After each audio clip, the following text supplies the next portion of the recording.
series finale. 5-4 Nats bottom 9. The 3-2 from Varland. Swung on and missed, and the game is over.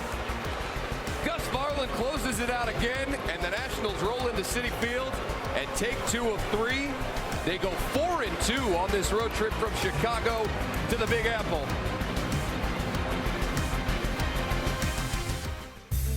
More road dominance by the Nationals this season. 12 road victories in their 19 games away from home. And on this last road trip, the bullpen started doing the job at a much better clip. A 1.37 ERA. They did not surrender a single home run. So the Nationals rotation getting better. Maybe not a surprise that with that comes improved performance from the pen. Jake Irvin had a fantastic start on that road trip. Best outing of the year for the right-hander. Went 5 2/3 scoreless at Chicago. Got a no decision. Struck out a career, or rather a season high, 9 without walking a batter. He'll be opposed by the 24-year-old tall righty Jacob Misiorowski.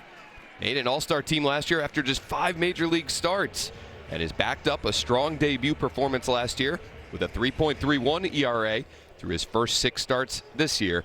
A ton of strikeouts from the Miz so far this season. Dalen Lyle and the boys wearing their navy tops, looking to pick up their home performance. Just 3-10 in their home yard this year, trying to turn that around against the team they dominated in Milwaukee just a couple weeks ago.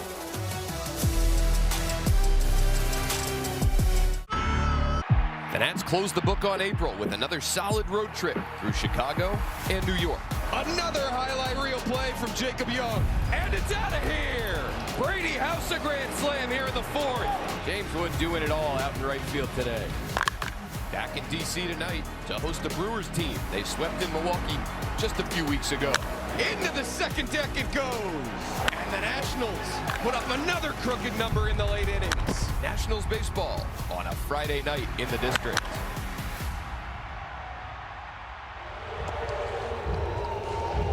Boy, is it good to be home. Great road trip for the boys, going 4-2. Trying to carry that strong performance over to their home yard. Nice night here. Springtime in the district, 64 degrees, bit windy. Check out the lineup for Pat Murphy's Brewers. He led off by Garrett Mitchell. He'll have the lefty Bryce Turang behind him. William Contreras on a heater. 20 RBI on the season. Will bat third. Jake Bowers in the cleanup spot. Renhefo, Tyler Black, a new addition since we saw them a few weeks ago. Sal Frelick, Blake Perkins will bat 8th, and David Hamilton 9th, rounding out their lineup. Well, it's Jake Irvin on the mound today for the Nationals. The 6'6", 234-pound right-hander coming off his best start of the season. 5 2/3 in Chicago. Gave up 4 hits, struck out 9, had 16 whiffs, 11 on the curveball. And good thing to see this year, especially for Jake, it's a 10% increase in strikeouts right now. Last year struck out 16% of the guys. He's at 26 right now. Missing bats, you love to see it. Soft contact, here we go.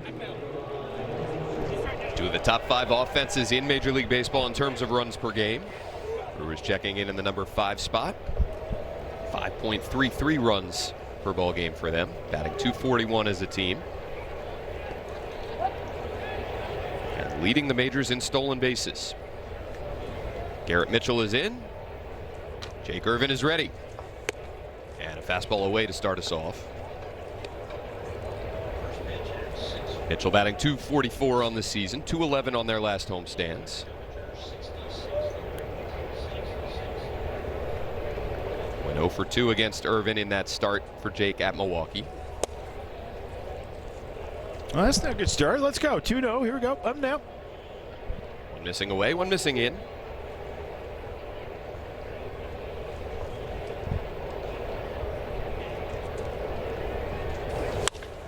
Hit well out to right. James Wood chasing after it. Will have to play it off the wall. Bare hands it, throws it in, but Mitchell into a slide with a leadoff double.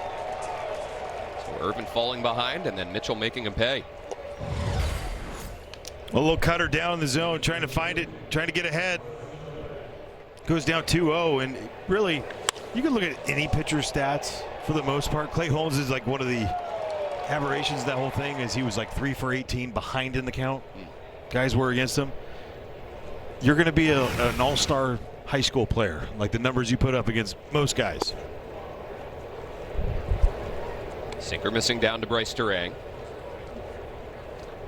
Brewers offense has been incredibly hot and cold over the last couple weeks. They had a 7-game homerless drought for a while there, the team's longest since 1999. And over their last 10 games, in their 4 wins, they've scored nearly 11 runs per game. In their 6 losses, 2.3 runs per game. That is feast or famine. Turang fouls off a sinker, and it's 2-1. Yeah, heading the count for Jake Irvin this year, 171 average, 244 slug, and then you look at behind in the count, 250, which is not bad at all, but it's around a 500 slug.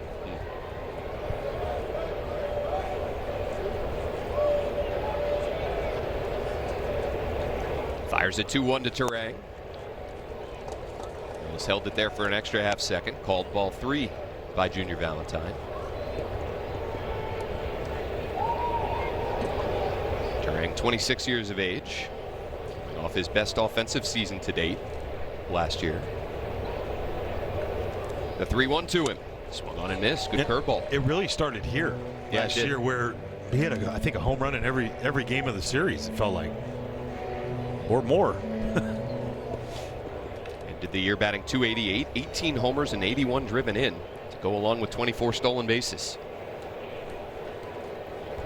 Irvin's gotten the count full. Now fires at 3-2. Hit over to first. Curtis Mead fumbles it, picks it up. And enough time to get to the bag ahead of Turang. Mitchell to third with 1 out. Well, let's check out the StatCast 3D powered by Google Cloud for Jake Irvin. His pitch arsenal: 4-seam fastball, sinker, curveball, cutter, sweeper, changeup. And again, you look at the 4-seam fastball usage so far down this year. And I've done a lot of research there, Dan. Tell us about it, Franny. The amount of times that he is throwing consecutive fastballs to a batter, like 4-seamer, significantly down than last year. Like, it was almost like 40% of the time he used back-to-back fastballs. Wow. In a sequence, down to like 22%. Simple math, no big deal.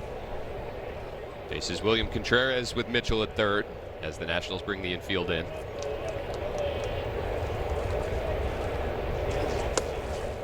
This gets through Drew Millis, and that's going to bring in a run. Didn't recognize it initially. Heard Irvin yelling out his name, trying to get his attention. Mitchell comes in from third, and it's 1-0 Brewers. Well, sweeper down in the zone, and he just whiffed it. Thought he had in his glove. This is the same group that he had the trouble against in Milwaukee.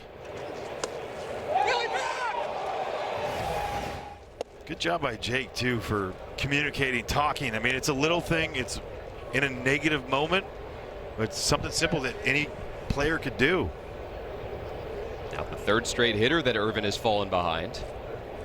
A 3-0 to Contreras. Taken for strike 1.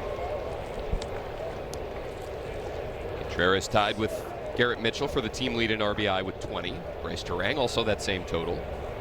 So 60 RBI from the top 3 guys in their lineup. That sinker in there at the knees, 3-2. It's wild to think about the 8 guys having 10-plus RBI for the Nationals, and you're looking at that going, well, why is that significant? It's because of certain things like this. 3 guys with 20, another guy with 19. It's not evenly spread out. Yeah. Millis has room. They'll take care of the pop-up, and there's 2 down. Yeah, we've seen this from a couple teams that the Nationals have played lately, Franny. I mean, the White Sox, even the Mets with their high payroll. Top of their lineup has some big names, has the ability to do damage, but you get through some of those dangerous hitters, and then the lineup really tapers off. And to your point about the Nationals with 8 guys with 10 or more RBI, they have so many guys that can contribute and drive runs in. Do you know how many last year the Nationals had in the month of April? With 10-plus RBI? 3, 4? 6. Okay, so it's more than... That kind of surprised me. But then it tapered off. But they also have all 13 guys have 50-plus plate appearances this year. That's insane. Irvin gets ahead of Jake Bauers 0-2. It's a guy that hurt Jake in that start at American Family Fields a few weeks ago. Hit a 3-run homer off him, also drew a walk.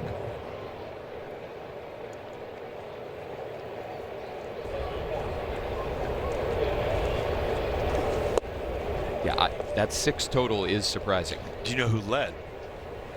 Who led the Nationals in RBI through the month of April? The way you're asking that question makes me think it's someone that I wouldn't think. Yep.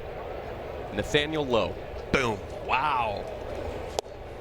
There, you get a little treat here. Here's a Skittle. Thank you. No problem. Boom for Jake Irvin, too. Gets a strikeout of Bauers to end the first. The Brewers get 1 and lead 1-0.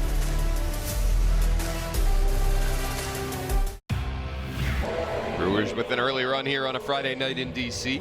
Time for the Nats to answer. Behind this 9, Wood, Garcia, and Mead, the top 3. Curtis Mead getting a start against a righty. C.J. Abrams behind him in the cleanup spot with Dalen Lyle batting 5th. Brady House 6th. Bebos Millis and Young rounding it out. For a 24-year-old Jacob Mizorowski, he's making his 7th start of the year, and he is long. So is the extension. And just typical 102, get me over. He's got to bring it in. But you're talking about 7.5 on the extension. It's 100 percentile. Like, he's dropping it right at home plate. And then bringing the velocity with it. Little excuse me swing there from James Wood and a rocket over to third. Rengifo playing off the bag. Loved it long enough for the first out. Well, let's check out his StatCast. We're going to do it a different way with the measurements of this. His 98.9, 99.1 plays up to, well, 101. Because of the extension, because of how close he is. Look, a little slider, changeup, curveball, everything's firm. Fastball he gets out there. He has upshoot on it. It's just a, I think the kids would call it a unicorn pitch these days. Well, this guy's a unicorn pitcher in a lot of ways. Was selected to the All-Star team last year after just 5 major league starts, the fewest in history before a guy landed on an All-Star team. Garcia waves at the curveball and it's 0-2. Debuted June 12th of last year, threw 5 hitless innings against the Cardinals, then took a perfect game into the 7th inning in his 2nd start. 11 straight innings without a hit to start a career. Longest streak by a starting pitcher in the modern era. And a strikeout of Garcia on 102 up. 2 down. Well, it's a special fastball. You see it, and you think how different it is when he blows one right by Luis Garcia Jr. upstairs. It's almost impossible. Like, seriously, it's almost impossible. That's where he loves them. But it's not good when you're bottom hand. Tell you what, our camera operator down there, low first, Lee, has his work cut out for him tonight, trying to track that Mizorowski heater. He's got those young eyes. Good luck, Lee. Hey, Lee, shooter. 2 down for Curtis Mead as Lee gives us this great camera angle between the legs of C.J. Abrams. That's so weird. 1-1. So Mead getting a start against a righty here for Annie, and not just starting, but in the number 3 spot in the lineup.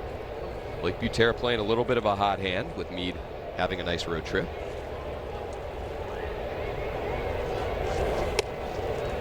Curveball away, 2-1. Then I went back and looked. I was like, all right, does he hit vert well? No. Does he hit velocity well? No. Go get him, kid. Like, it's one of those, I feel like this is a hunch. Maybe a good judgment of the top of the zone. Might be the other part of it, right? You have to know your top of the zone. Because he's going to expose you up there. And if you don't know your top and you chase after it, he's just going to continuously pepper that part of it. That was 103 that Mead took for ball 3.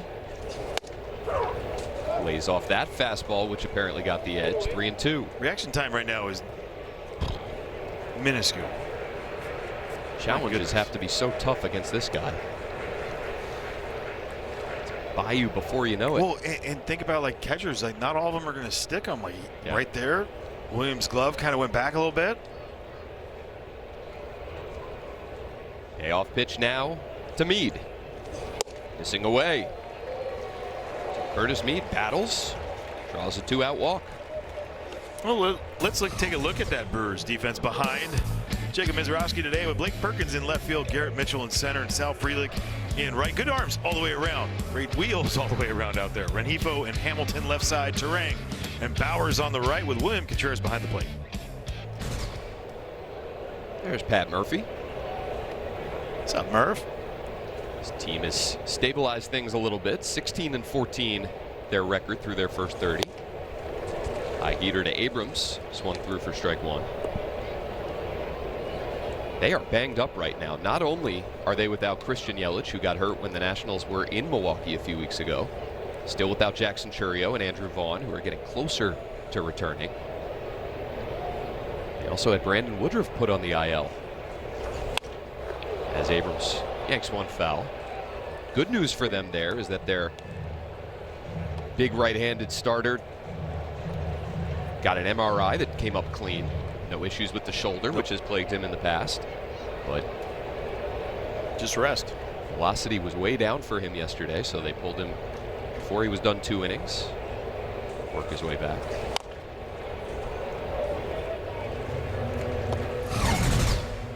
Oh, yesterday, we've documented this many times, and it's fun to watch. Changeup, 8th inning, Luke Weaver.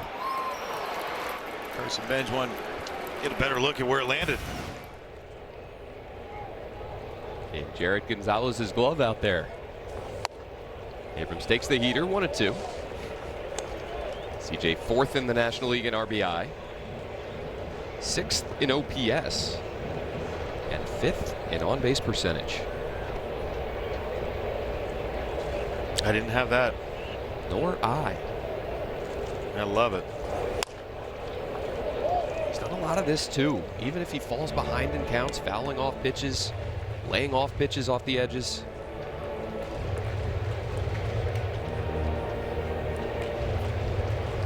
Hit .316 on the recent road trip, a double, that homer that we just showed you, and 6 RBI.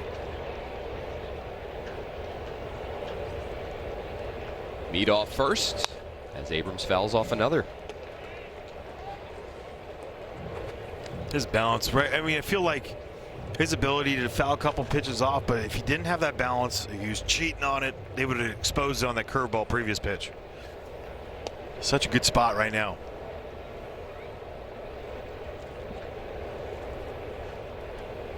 Another 1-2 to Abrams. Slap left side and foul. I'm gonna say that was his curveball, not his slider.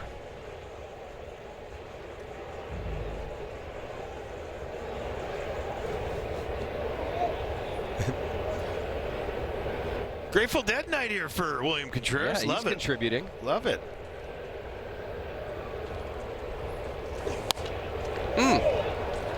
But these are those at-bats that pay off as you go forward, right? I mean, it was pretty quick first couple outs, and then you get to Curtis Mead working that walk, but then you get this. They had a good time. 6 foul balls so far in this AB. Another 1-2. Make it 7 foul balls.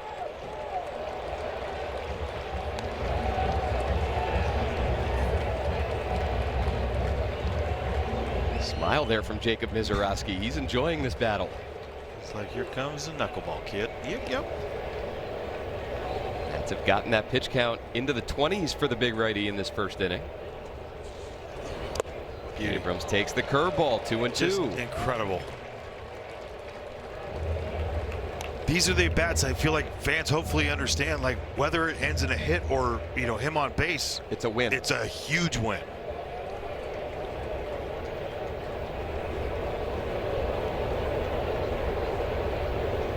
The 2-2 offering. Couple bounces up the middle. Coming to get it is Hamilton. And he throws out C.J. Abrams.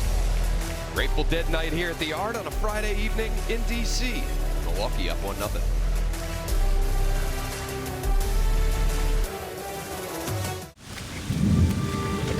Defense behind Jake Irvin tonight with Dalen Lyle. He's in left field. Jacob Young in center, and James Wood out in midfield. House Abrams left side. Jordan Bibas and Curtis Mead on the right with Drew Millis behind the plate. So the Nationals work Jacob Mizorowski for 22 pitches in that bottom of the first. Now Jake Irvin back to the bump after throwing 19 in the top half of the first inning. He'll face Luis Rengifo, followed by Tyler Black and Sal Frelick. Rengifo at just 188 on the season. No home runs, 9 driven in, and that OPS, not great.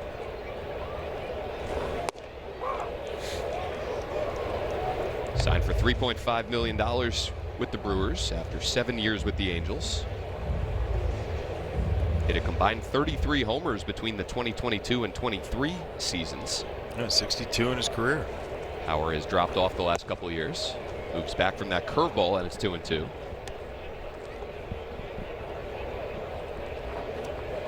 29-year-old from Venezuela facing the 29-year-old from Minnesota.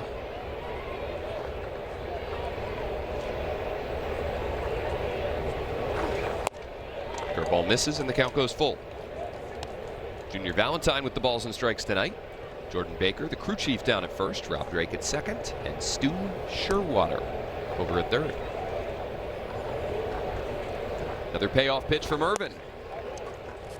Missing. And a leadoff walk.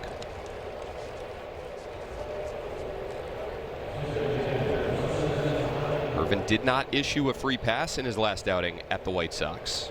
Went 5 2/3 scoreless. Only 4 hits surrendered and struck out a season high 9. Picked up his first win of the season. Now faces Tyler Black.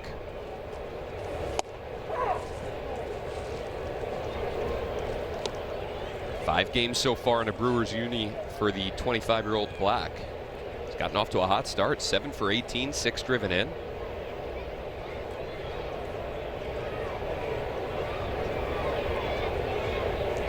First rounder back in 2021 out of Wright State. Played for Team Canada this year in the World Baseball Classic. He did. He homer? No, he had a couple doubles there. I'll take your word for it. Swinging a hot bat lately. It's behind Irvin, 0-2. Able to check on the fastball. 1 ball, 2 strikes. His hitting coach liked him there. Justin Morneau, former MVP. Talk about having that guy as your hitting coach. Yeah, no, what's amazing because he's an MVP, but grinded away, like grinded. Understood the struggles of others, but he's like, I just don't struggle as much.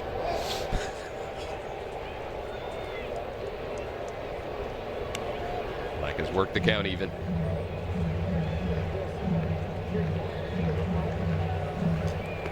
Got cups of coffee the last 2 years with Milwaukee. 23 big league games over the last 2 seasons, batting .211 with a .620 OPS.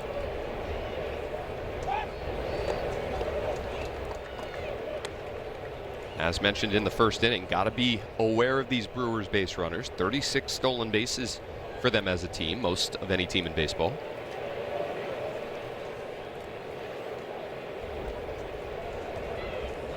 Got him. There's that curveball that was so effective for Irvin in his last start. Gives him his second strikeout here tonight. Well, nice job right here for Jake. Popped it right middle of the plate to start.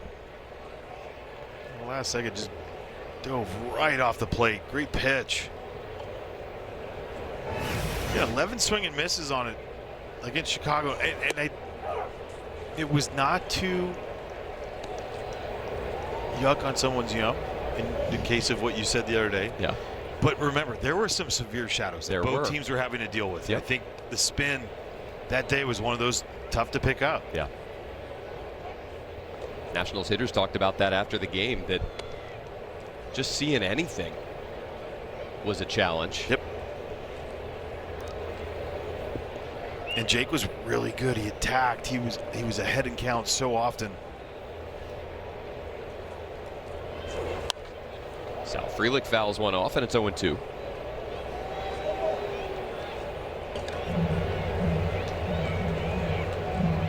Frelick only had 3 hits on Milwaukee's last week-long homestands. 2 of them left the yard. Now 3 homers on the year for him.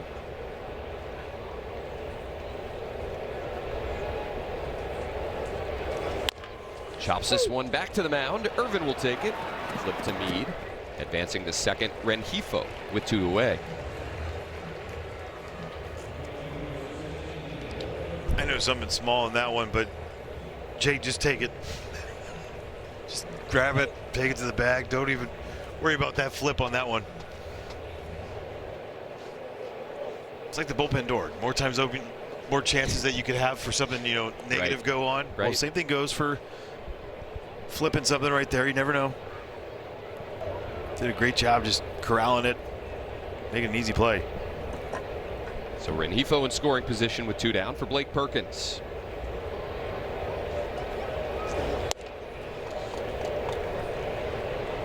Second round pick by the Nationals 11 years ago.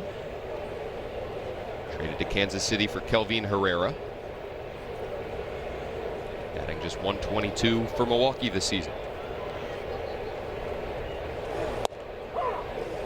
Fastball in there to make it 1-1.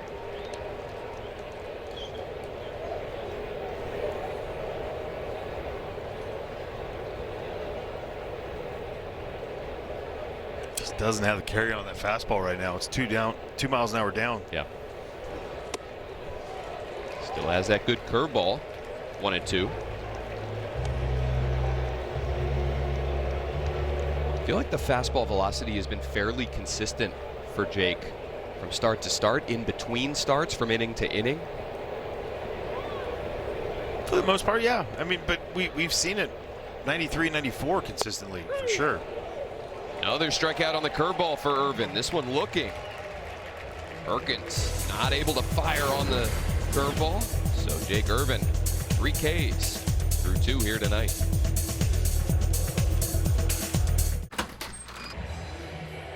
Oh, they got the Grateful Hood. Daddy's grateful. Dan, did you get into the bowl over there? Too much candy. Too much candy.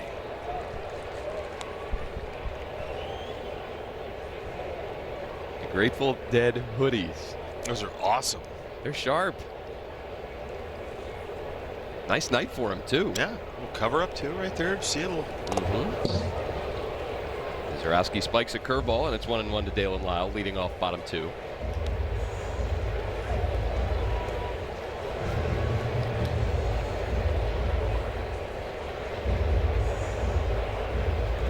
So 22 pitches, 15 strikes for Mizorowski in that first. It's after CJ worked him for 11 pitches himself. 1-2 on the Miz for Dalen Lyle. Just 2 hits on the last road trip.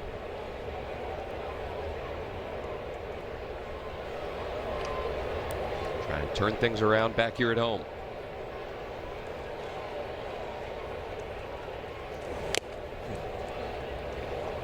Contreras couldn't stick the landing, and maybe smarting a little bit.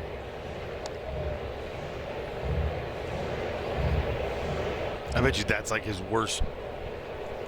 Every 5th day is his worst day for foul balls with this guy. Yeah. Because it's coming in hot, foul tip, hot. 101 past Lyle, and there's 1 out, bottom 2. Well, you got to get your foot down, get ready. It's a different fastball, and you think you're starting early, and look at just.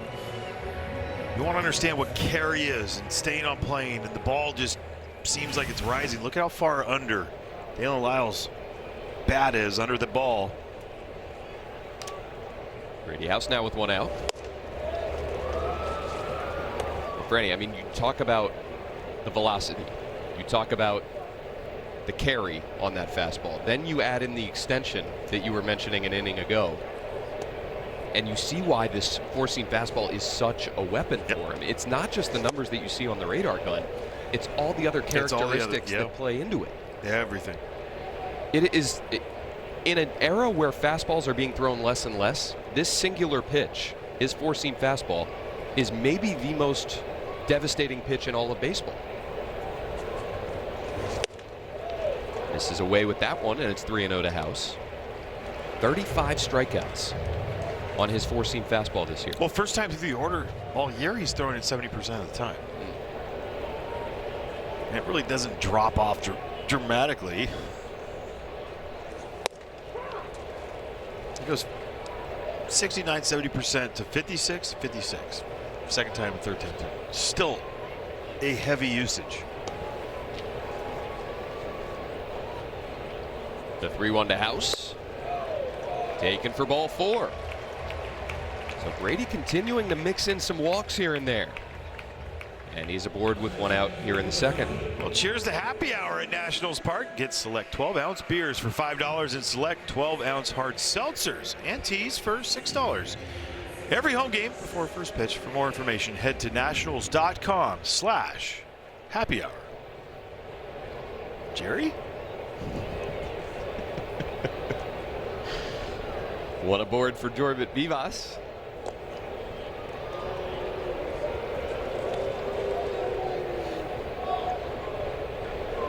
Vivas batting .286 this season. Gets the start at second base today.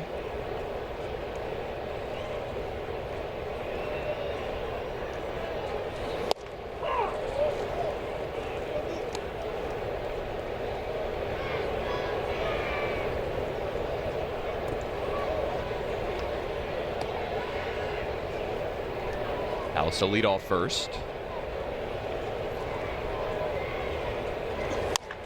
Vivas chops it foul, and it's 0-2. Not saying specifically in this situation, Franny, but is running against Mizorowski in play? You see some tall pitchers that it takes them a while to get all those limbs together to get a pitch to the plate, and maybe it allows you a little more time to take off. Is that in play against him? No. 2 for 3 last for his career. 1 for 1 this year, 1 for 2 last year. Wow. It's his fastball usage, I think, that really helps. Right? He's so, it's like a really quick step, not a slide step, but a quick step to home. The 100 velocity, the ability for William Contreras back there to throw. I mean, it's a double whammy. Doesn't mean you shy away from him, but you got to pick and choose your spots. You got to be. This is where most likely he throws a breaking ball, right? Like that's got to be one of those things. But he's so tough to understand what he's going to throw that breaking ball because he throws so many heaters. Yep.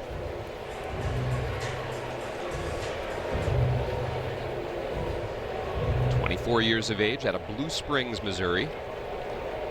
Second round pick back in 2022 out of Crowder College. Mascot? No clue. Rough Rider. Ah, I like that. Vivas tried to check his swing. He could not. Stu Sherwater says strike 3. Looked like it from up here. We'll see. Yeah.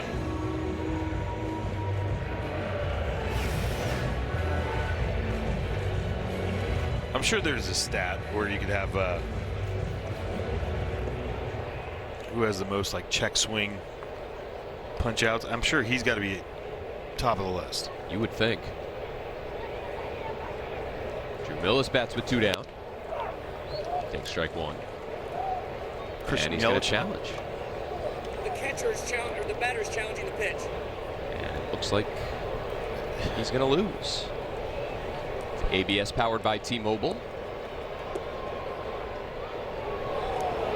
It's just not a pitch that you need to challenge right now. At this point in time, first pitch, I mean, it's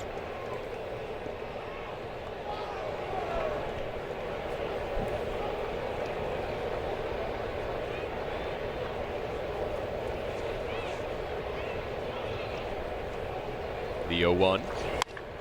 Holds. Gloved by Bowers. Hit the bag. Then right back to him.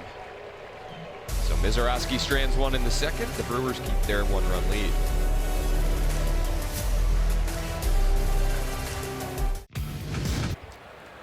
Welcome back. Brewers up 1-0 here in the top of the third. Manager Blake Butera speaking about Jake Irvin earlier today. We said when he's in the zone and throwing strikes and mixing speeds, it's really good. But this is a really good lineup we're facing. They don't swing and miss very much, so I'm hoping Jake is able to do enough just to get them off the barrel, enough to get those big outs. Dan?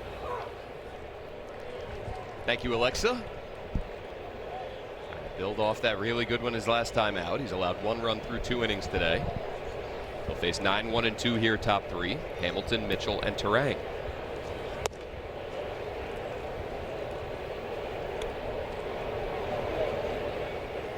25th start of the season for David Hamilton, who was originally drafted by the Brewers in 2019. Traded to the Red Sox a couple of years after that, then reacquired by Milwaukee this February. I wonder how many times that has happened. And with no other teams in between. Right. Right, like trade from Milwaukee, boss back to Milwaukee. Especially today's day and age, I bet you it's more times than we think. President of baseball operations or a general manager that really likes a guy. Yeah. And I don't want to give this guy up, but it's a good baseball trade. It'll benefit our organization. But you keep tabs on the guy. You see how he's developing, and then try and bring him back, maybe. I agree. Hamilton calls time.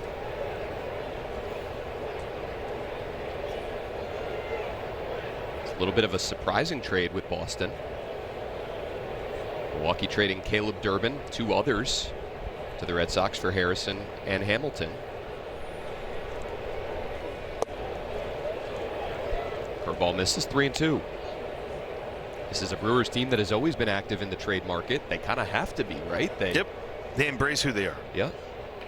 Flipping guys when they have a year, maybe 2 left of team control, get more prospects, guys ready to contribute to the big league team. But they also have what some would call the aircraft carriers in general with Jackson Chourio and Christian Yelich. Yep. Who should easily have 2 MVPs back-to-back, but got hurt. Leadoff walk for Hamilton here in the 3rd. Second straight inning for Irvin, surrendering a leadoff 3 pass. Now the leadoff man, Garrett Mitchell, who takes strike 1.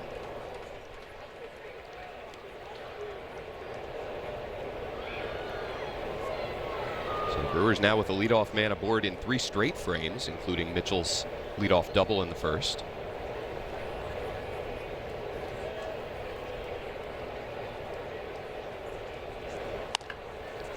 Pulled foul, then it's 0-2.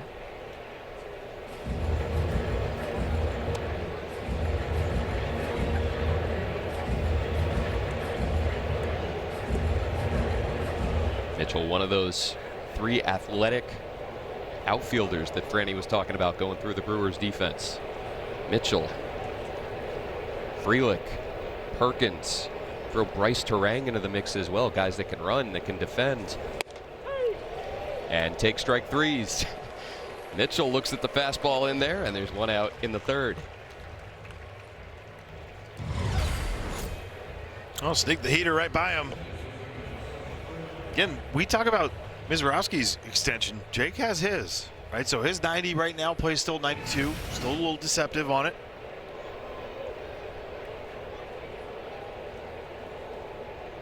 I don't know how much of a concern, though. It's just a lot. Millis throws down. In ahead of the throw is Hamilton. So the Brewers have their 37th stolen base of the season, and Hamilton now in scoring position with 1 away. 6th of the year for Hamilton. Well, decent jump right there by Hamilton. Good throw by Millis.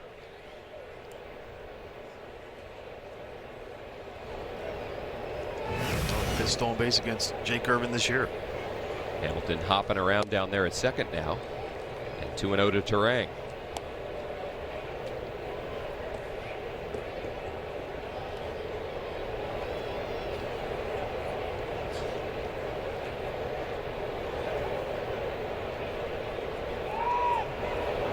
I mean, almost 2 miles an hour difference is significant tonight because it's so early.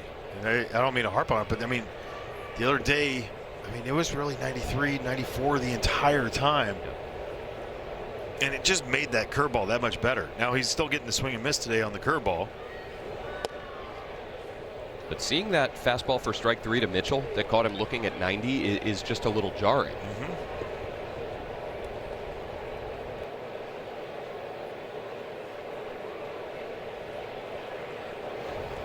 3-0 now to Terang.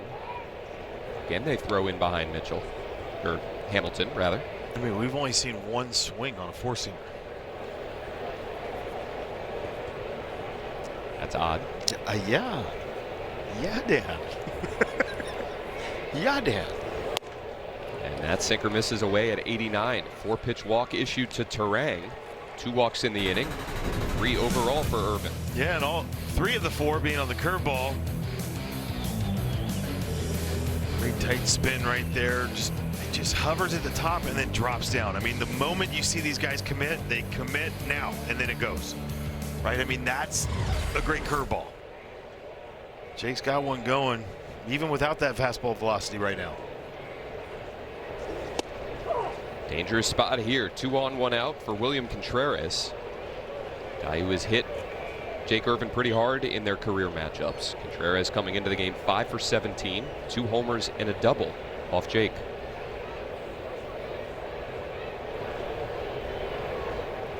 The 0-1. Line drive up the middle. That's going to bring in Hamilton. And it's 2-0 Milwaukee. William Contreras, RBI number 21, and they double their lead here in the 3rd. How about a little sweeper off the plate, away, up and away, off the end of the bat. Look at the length in the zone, all the way through.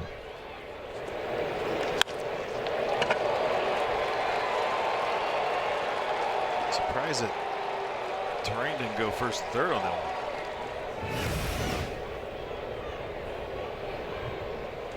Still 2 on with 1 out for Jake Bauers, who fouls one off. Still a little scarred for Andy from that series here at National Park last year, where Milwaukee scored early, was running the bases so aggressively, put the pressure on the Nationals constantly. 75 base runners in 3 games. Insane. Yeah, nightmares are still there. They swept the season series from the Nationals last year, all 6. But the Nationals returned the favor at Milwaukee a few weeks ago, taking all 3 in that 3-game set. Sinker down and in. 2 balls, 1 strike.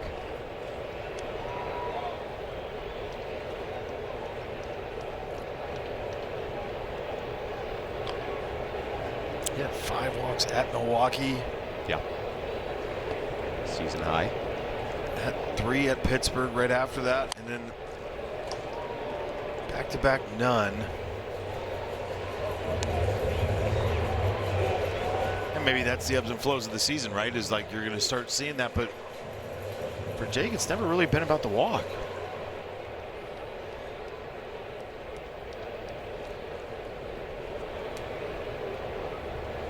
The 2-2 to Bauers. Like fastball. Bauers fouled it off. First time through for Jake Irvin's been 10 for 47, 13 for 47 the second time through, then 1 for 19 third time through.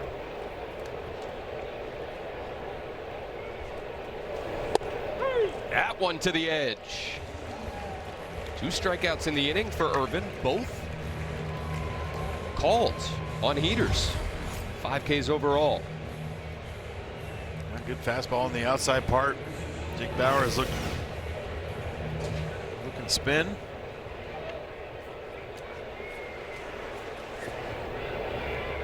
Big second out. Now Luis Rengifo. Skies one out to center. That'll push Young back. Plenty of room. And on the edge of the track, he has it. So the Brewers get 1 more. Young's going to lead off for the Nats. Bottom 3, trailing by 2. I'm a 2-2-0 Brewers. 0s on the board so far for the Nats. Force Jacob Mizorowski to throw 39 pitches through 2 scoreless. It'll be 9-1-2 here, bottom 3. There you go. Go to town, little guy. Little lady.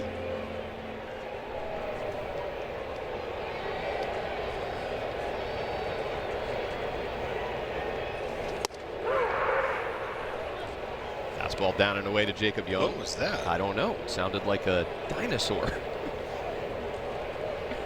I think he had his mic still on, or I don't know why he had his mic on and he called it. Junior Valentine scaring the heck out of everybody. Even including himself.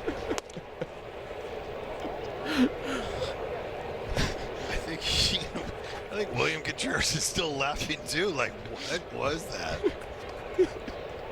Junior Valentine's still chuckling. 1-1 to Young. JY is just thinking, it's already hard enough to hit this guy. Let's go. Clean it up. Slider moving away, taken for ball 2. Yeah, slider plays like a little cutter. It's not, but just like that's what the look of it is at 98. No big deal.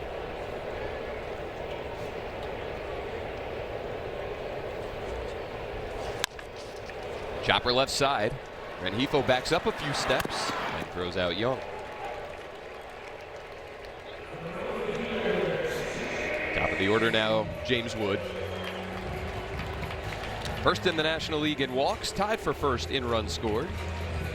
And he too having a laugh with Junior Valentine about that little mic mishap.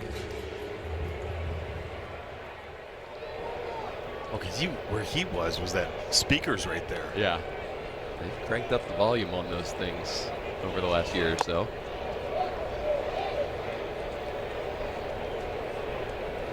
Wood on the last road trip, 3 hits, 3 RBI, and 8 walks. Yeah, that's the part. It just the very little challenge in zone.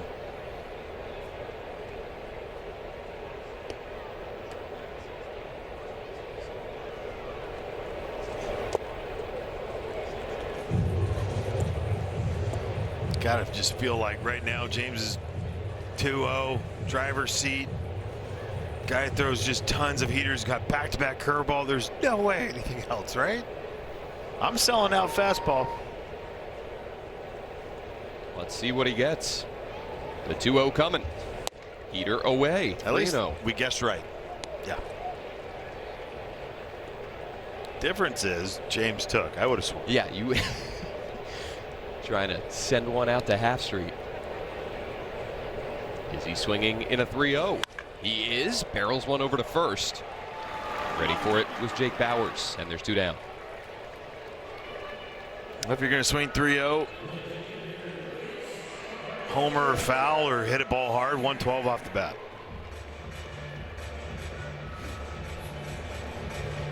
He did the latter. Yep. Brings up Luis Garcia Jr., who struck out on 102 in the first inning. Hopefully he had some sticky. Yeah, lost that top hand. Yep. Wow. Well, maybe we met his match with the fastball at the top of the zone. Maybe. Or maybe he's set him up. Setting a trap for Jacob Mizorowski. Go back with the heater up there. 0-2. Just never seen him like that. It's crazy. Mizorowski leading the National League in strikeouts. Strikeouts per 9, and also hit by pitches this season. Get hit by 102. No thank you. And he drops the curveball on him. I would highly doubt that it's on the fastball. The catcher's challenging.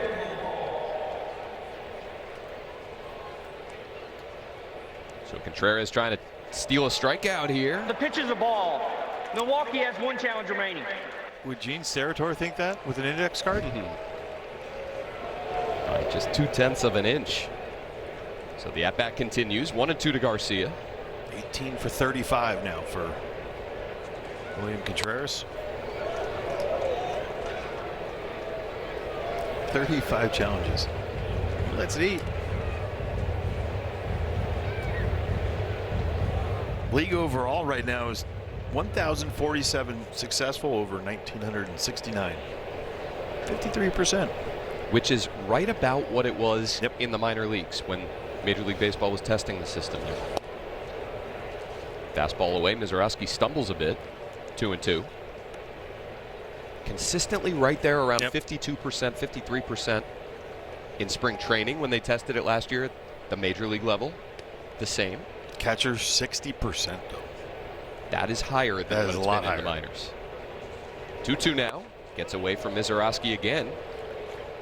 Struggling with the footing and the feel. 3-2.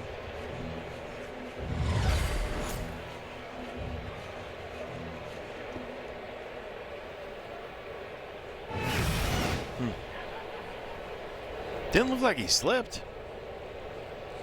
Payoff pitch. Garcia ready for the fastball and fouls it off. So you have to just prepare for triple digits, right? Yeah, As a hitter. well, like today they had the machine on the field. They brought it a little closer, had a little, tried to get a little arm slot up there. They have traject, but I still don't think the pitching machine gives you that great of an idea. Not with this.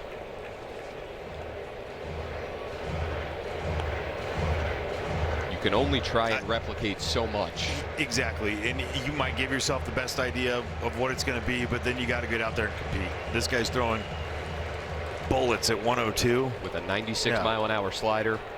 So I mean, you just got to get up there, get your foot down, and hope.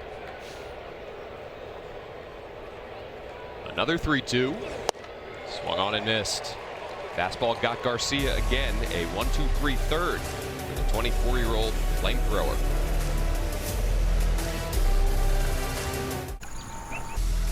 The fourth inning of Nationals baseball is brought to you by your Washington area Toyota dealers. Shop Toyota for legendary style and reliability. Check out the all-new RAV4 at Toyota.com. That took some serious focus and professionalism by me right there to do that read. You know what? Beautiful drone shot. 100%, Dan. I just love the way that you professionalize this job that you have, and you don't laugh, have a good time. I appreciate that, Franny. Thank you. Curtis Mead maybe a little glove problem. Yeah, Nas got him, I think. Let's say Brady got him on this one. There we go, some new leather. And Jake Irvin ready to work. And that looks completely different than his old one. His other one has like a bigger pocket than that one.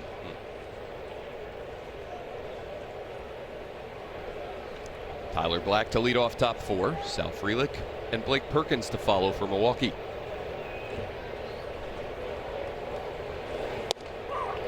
Cutter at 86 for strike one. 2 runs on 2 hits for the Brewers so far. They've also walked 3 times.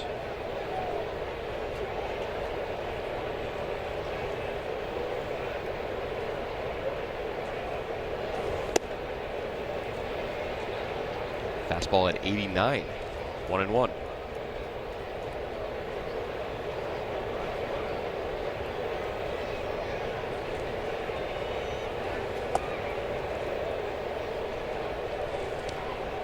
Black struck out on a curveball in the second.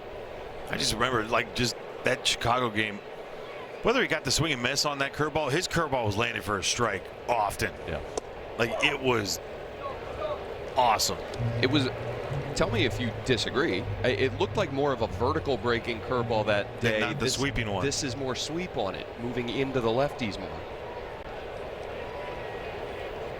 I don't disagree with you, Dan. Thank you.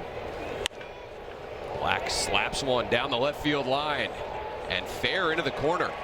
That'll one hop over the wall, an automatic double for Tyler Black, who continues to swing a hot bat up here in the bigs.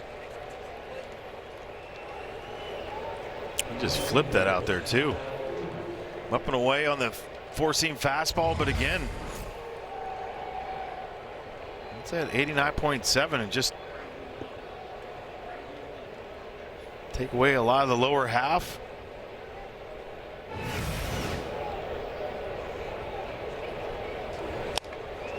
Little cue shot off the end of the bat of Sal Frelick, spinning out of House's mitt. Is able to make the play, throw out Frelick with Black moving up. Tyler Black with a great read on this too. People forget, like, wow, it's to the left of you, but the guy's playing in. You take off because that guy's he has to go get the ball. Use your eyes. Good job by Brady. Spinning like crazy. It's spinning so much it goes out of your glove, and then nice and easy.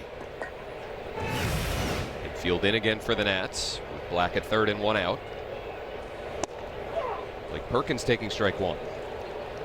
Franny, the difference for a hitter when you're seeing a fastball that's 89, 90 as compared to 93, is it? It's a big deal? Huge deal. Right back to Irvin. Breaking down the line was Black. Irvin's going to place the tag on him himself. Great read there by the athletic pitcher. Well, pitcher's fielding practice, this is exactly what you do. Kids out there, pay attention. Jake Irvin gets it right back to him, identify it, get that ball in hand. Ball in hand no matter what, and make him commit. The guy at third base, don't give it up until you get him to commit there. And then if you can run him down, run him down. So no commitment back. No, it's right in between. Always run the guy back to the base where he came from. Force him to turn his shoulders. He doesn't, keep running after him. Great job by Jake. That was awesome. So a fielder's choice, 1 unassisted. Perkins reaching, now with 2 down. And David Hamilton will bat. And they nearly pick off Perkins at first. Curtis Mead telling his dugout to take a look.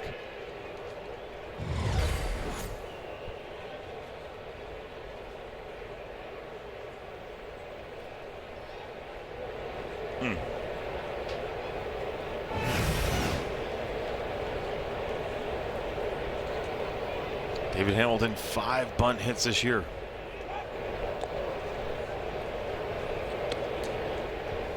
Franny, we talk about Jake Irvin's competitiveness.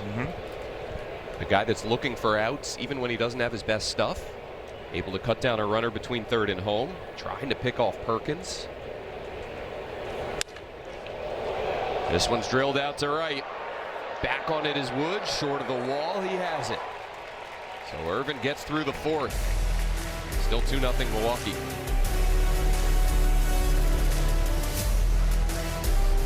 When choosing. Jacob Mizorowski has allowed 3 runs or fewer in all 6 of his starts this season. He's wonder why. Allowed none through 3 innings here today. Fastball missing away to Curtis Mead at 100 miles an hour.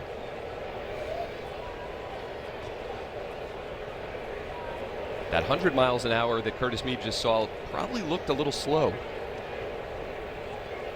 Yeah, you heard me right. In his first at-bat, he saw a pitch that was an even 103 miles an hour. Yeah, his hardest pitch of the year. Hardest pitch by any starting pitcher in the StatCast era. Yep. Which dates back to 2015. Mason Miller said, hold my beer. He had like 5 of those this year. But he's a reliever. Yep. 2-1 now on Mead. Favorite part about that whole thing, though? William Contreras saying, hey, tranquilo. Easy. Calm down, big fella. But I do think this is why Blake has Curtis Mead in there. Just in general, he has a good sense of his top of the zone. Right? If there's a place where, you know, he wants to go and not chase, he's put himself in good spots here already. Doesn't mean it's going to be successful. But again, it gives your team a better shot. And how about this? The Nationals still don't have a hit. But through 3 innings, they've worked Mizorowski for 5.09 pitches per plate appearance. That's a most in a game for him this season. So getting that pitch count up, grinding him, and now hopefully second time through, bouncing. Well, through 3 innings, so he's already added a few. But look at 102. What? See, those are so easy to hit, though. One right there in the middle. That one little guy? Don't worry about that little guy. Another 3-2. Mead drives it out to right center. Over is the speedy Mitchell for the first out. So another long at-bat worked by a Nationals hitter. Great swing. Mead is out number 1. Show you some more StatCast. C.J. Abrams' first at-bat, Franny, against Mizorowski. Yeah, we said it's not a negative ending and out in this whole thing, making him throw 11 pitches.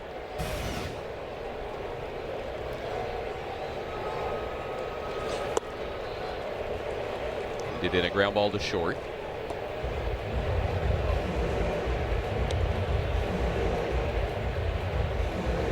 You hear guys like Kerry Carpenter, who Detroit Tigers slugger, talking about he wants to be ready at release, like to swing at release.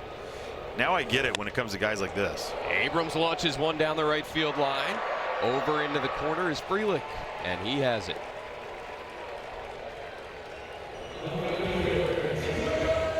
I feel like that's the only way to hit a guy like this. Honestly, it's like you have to be, number one, you got to be on time. And everybody's time is so different. But like at release, you better be ready to launch. And it's quickness over, speed, thinking you got to swing harder. No, he provides all that anyways.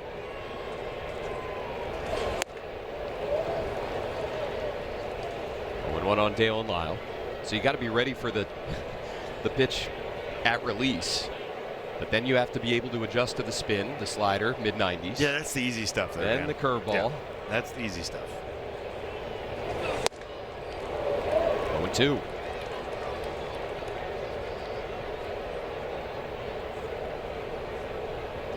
Zaraski facing the Nationals for the first time in his career. This guy's messed up, man.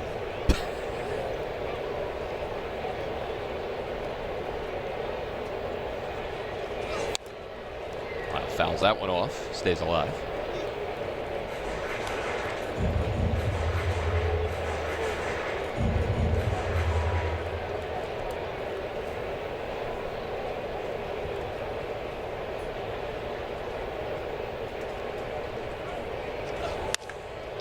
Pulls one hard.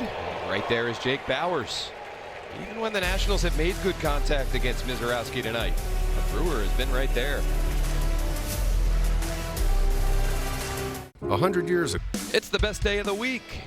Join us at the ballpark this Tuesday, May 5th, for another $5 Tuesday. Get $5 beer, pretzels, hot dogs, and more.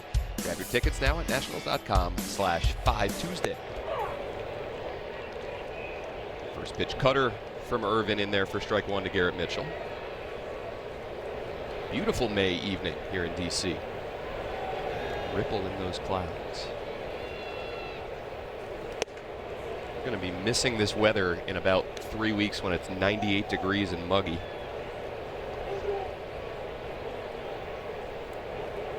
Mitchell a double and a strikeout so far.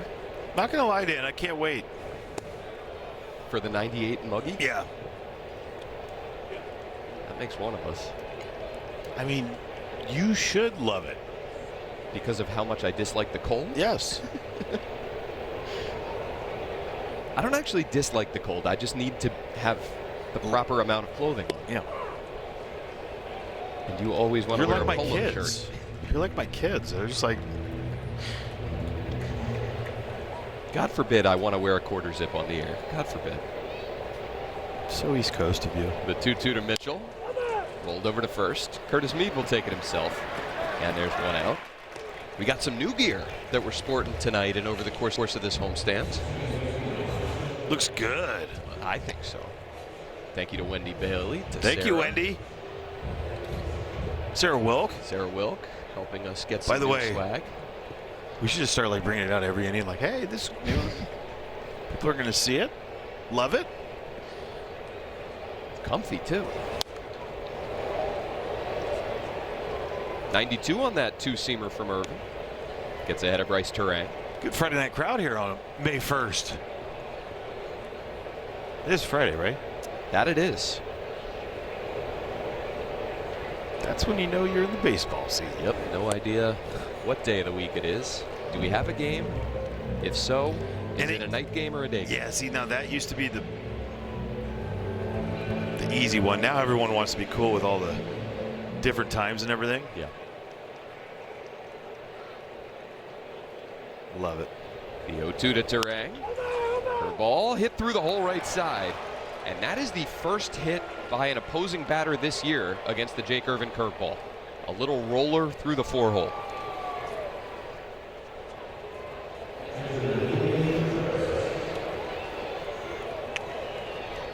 Well, spin and a lot more spin, right? Like he just comes up over the top of it. After that first bounce, it took nasty. Are you still there?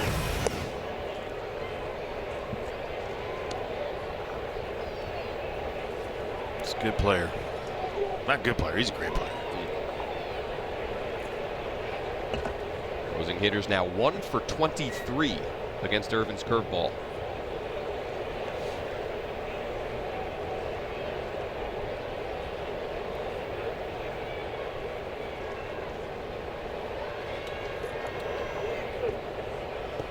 William Contreras drove in the Brewers' second run of the game, an RBI single in the third inning.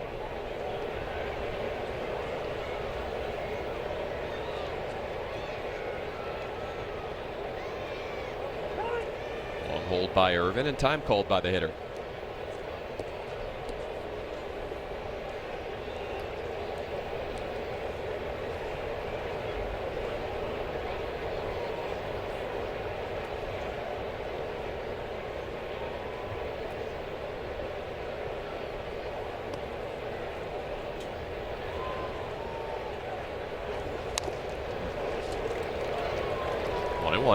He's got such a good bite. He's had it consistent all year. It just, again, you made the comment earlier, which was way more sweepy today than anything. The hit from Bryce Train was a little bit more downer than we've seen too, which is great. But it was in the strike zone, and that's the part that he had going so well in that Chicago White Sox game. It was not about chase. It was about in zone, right? In zone swing and miss. Did it help that there were shadows? Absolutely. But it didn't take away from him ripping that for a strike still. I feel like tonight there's been a few more that he's yanked than in the past. But you're also finding out about him, the competitor, and grinding out and just not having everything. One of those nights. I feel like last year, one of these nights for Jake, by now was 5-0. Spiral. 6-0. Yeah.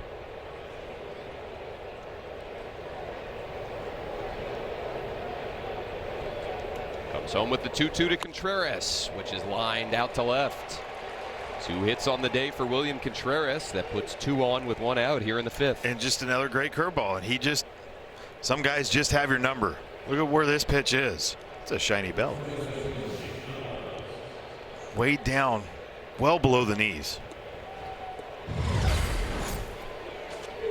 Curveball, perfect. And just, what are you going to do? Yeah.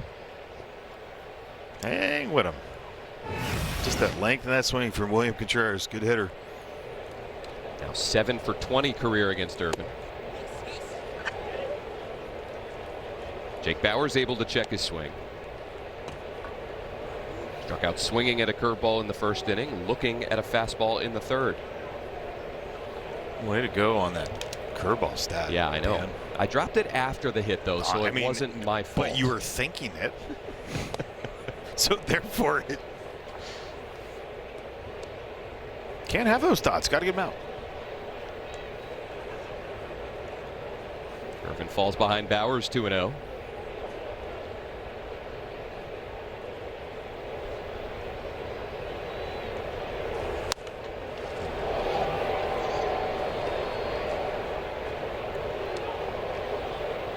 Brewers came into the game with the best batting average with runners in scoring position in the majors.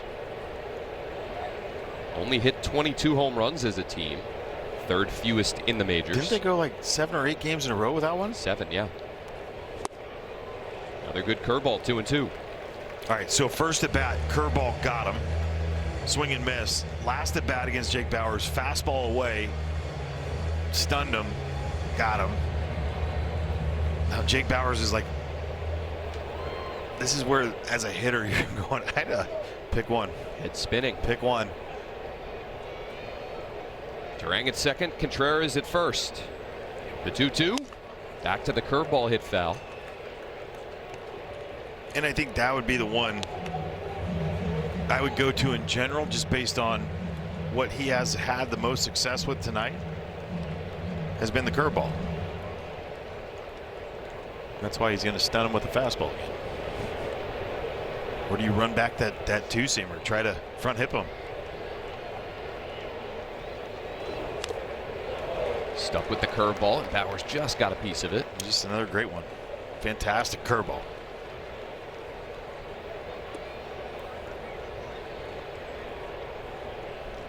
Do you quad up here? He still hasn't done it in the fastball. That's what he struck him out on last time. Bet you it's in the back of the mind of Jake Bauers. Oh.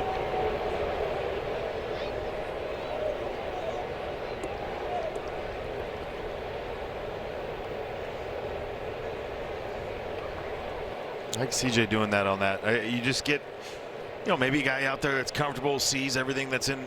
Maybe he sees something in Jake's glove. Maybe he's giving something, maybe not. Went to the changeup, diving down and away. 3-2 now.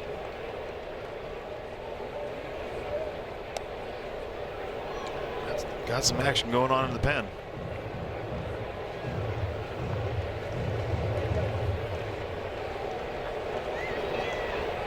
Cionel Perez just now getting to the top of the bullpen mound. 3-2. Misses in. So Bowers walks to load the bases here in the 5th inning. The 4th walk issued by Irvin today.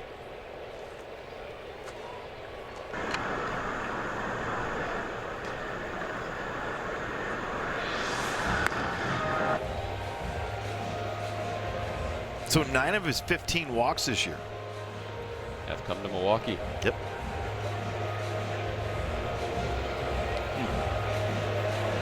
Got the switch hitting Luis Rengifo due up, and back-to-back lefties in Tyler Black and Sal Frelick. So Blake Butera getting the veteran lefty Perez loose.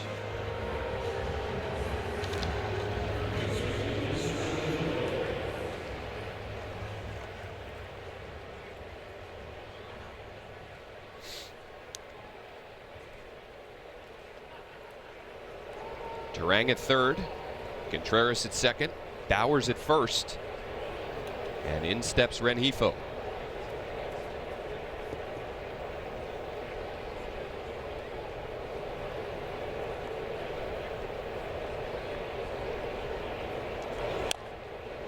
Jumps it foul. Good cutter. I haven't seen too many good cutters tonight in the zone. A lot more traffic for the Brewers than the Nats through these first 4.5 innings. They have 5 hits, the 4 walks that we just mentioned. Irvin has thus far kept his team in the game. Rengifo fouls off another, and it's 0-2.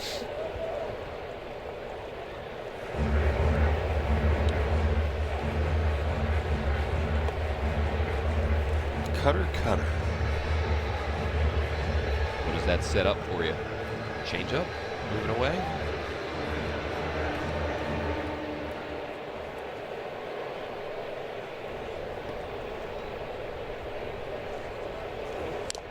Curveball fouled off. I was gonna say curveball, but then I'm like, no way, because you go slow and slower on that one. Pop him up with the four seamer, and he goes right to the curveball.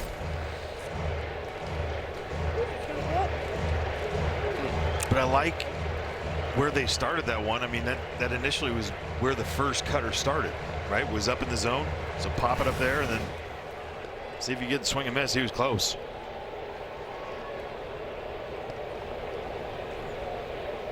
Sinker down. Another cutter. Grounded right side. Meade will go to second. So they get the trail runner. In to score is Turang. And it's 3-0 Milwaukee. Bowers cut down at second. Contreras to third, and Rengifo picks up his 10th RBI of the season. Not much you could do on that. Great pitch. Great job by Curtis Meade. Just make sure you get the out. No forcing anything. Not getting too quick.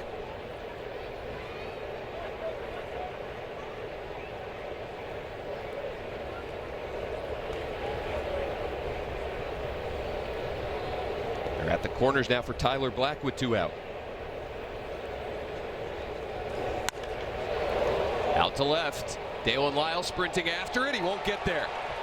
Has to play it on a bounce. In to score Contreras. Throw coming into third. And for the second time in as many at-bats, Tyler Black, an opposite field double. This one plates a run, and it's 4-0 Milwaukee. Yeah, great decision right here, right away by Dalen Lyle, too. He didn't lay out for this. Not the time, especially with where it is. But I wonder if he gets it, goes right to second base. Throw it to second. Keep that guy out of scoring position. It's got to be a thought, and it was an easy. I mean, it turns it into a double, right? I mean, shouldn't be.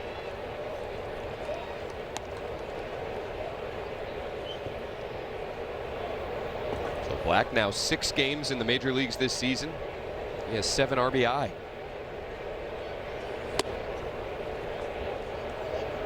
One and one on Sal Frelick.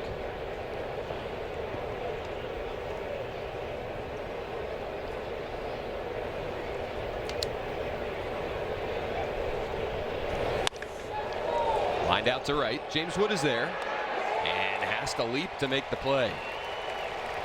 Brewers get 2 more. They've doubled their lead. It's 4-0.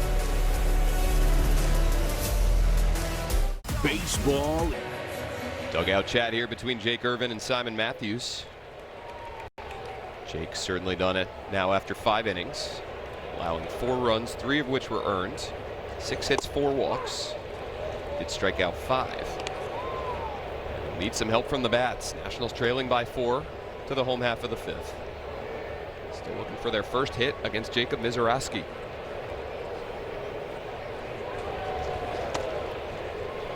Oh, that nice right there, right? Like slider, curveball. You've seen them both now. You've seen his nasty stuff. Time up the heater. It's as simple as that.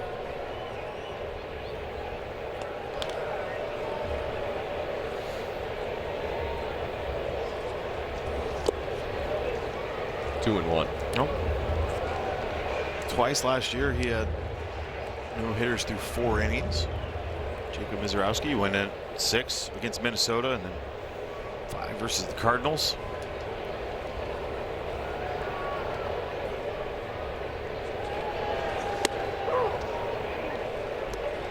Fastball gets the outer edge, 2-2. Losing its touch on that at 99. Starting to tire. Tire.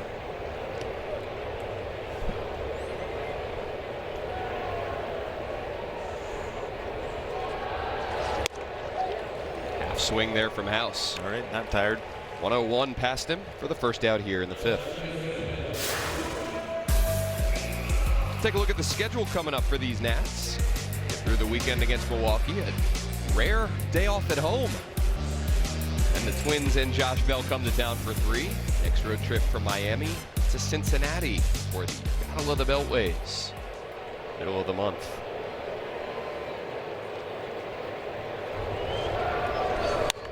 Strikeouts now for Mizorowski. So another one over 100. He's at 38 pitches over 100 miles an hour tonight. That's second most for him. 39 is his high, which is the 3rd most in a game in StatCast era. So right now at 4. Evas fouls off the slider and it's 0-2. Hunter Green owns the first 2, 47 and 44.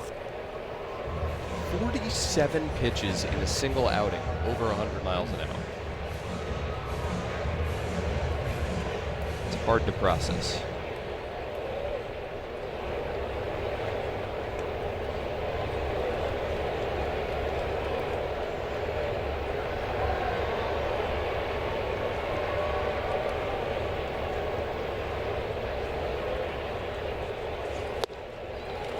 And the changeup. Oh. By the way, I have this too. First changeup of the night. And it's filthy. Yeah, you don't see. I won't use it. It's hard to believe that this guy played junior college baseball. Crowder College Rough Riders, as Franny noted. Became the highest drafted player out of Crowder College, surpassing his now teammate Aaron Ashby, a 4th rounder of the Brewers back in 2018. So they've got the Crowder scouting market locked down. Yeah, they got to it. The Brewers. Just straight filth out there. Aaron Ashby's ball moves everywhere. Yeah.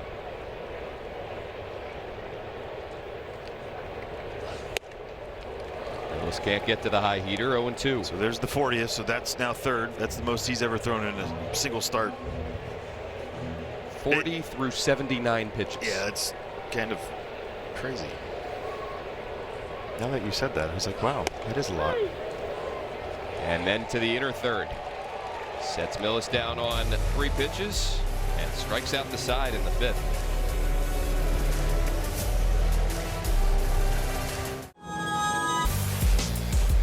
Jake Irvin done after 5 innings. Now it's on to the Nationals bullpen, which of late has been money. Last 5 games, they've pitched to a 1.37 ERA. They've kept the ball in the yard. Guys starting to find their roles a little bit. Even with Clayton Beeter landing on the IL. Ken Waldachuk having Tommy John surgery, unfortunately.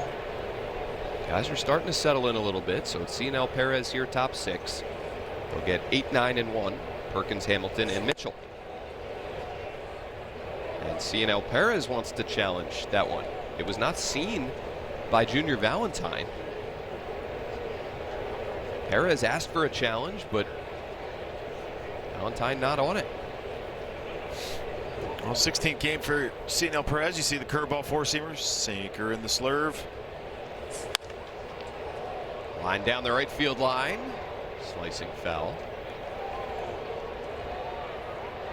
Production truck telling me that first pitch would have been a successful challenge had it been granted to Perez. Regardless, now 1-1 to Perkins.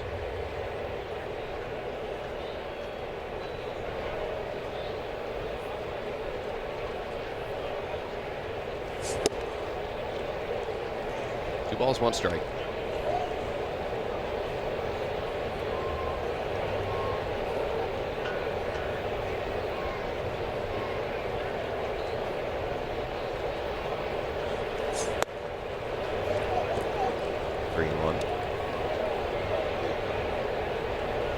Brewers with single runs in the first and third innings against Irvin. And they got 2 last frame.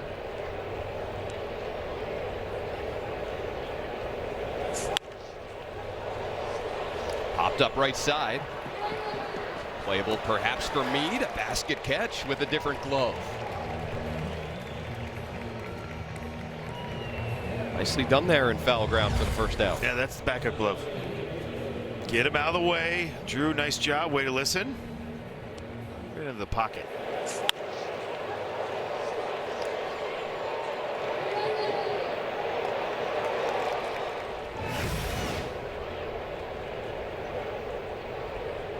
One away for David Hamilton, who squares the bunt and then has to spin out of there. Got dicey for a second.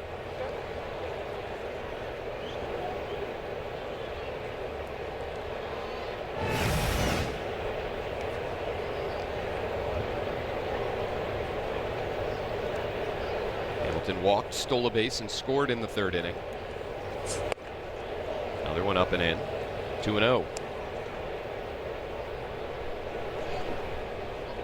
7 pitches so far for Perez, 5 of them out of the zone. I was going to say, there's been a lot of 2-0, what feels like a lot of 2-0 counts tonight. Yeah. A lot of things that, you know, we hear from Blake, from Simon, from Paul Taboni, just throughout the organization. The race to 2 strikes. They've done such a good job this year.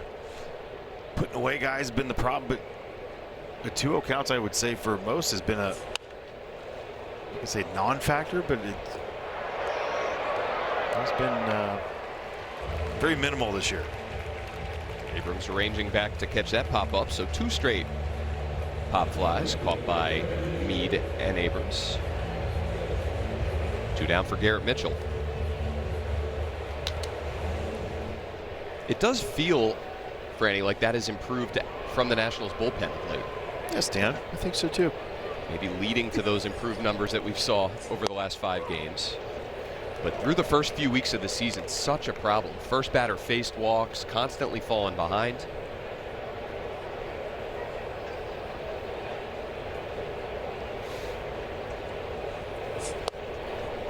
One and one to Mitchell. It's funny that the teams that you would think that they would be nervous of, and like the Braves being one of them, the Phillies, and I felt like they did a pretty decent job of staying out of those counts. It's like teams like this that you know are going to grind you. Mitchell hustling down the line, just thrown out by Bibas. A 1-2-3-6 for Cionel Perez. $10. Hot diggity dog. We're cooking up a special giveaway. Join us on Friday, May 15th for the Battle of the Beltway versus the O's and get an exclusive hot dog hat Don't miss out. Relish the opportunity at nationals.com/promos. I got there. Cheese dog? Oh, that was fully loaded. Yeah, that's going all over the shirt, no doubt. Jacob Mizorowski back to the mound.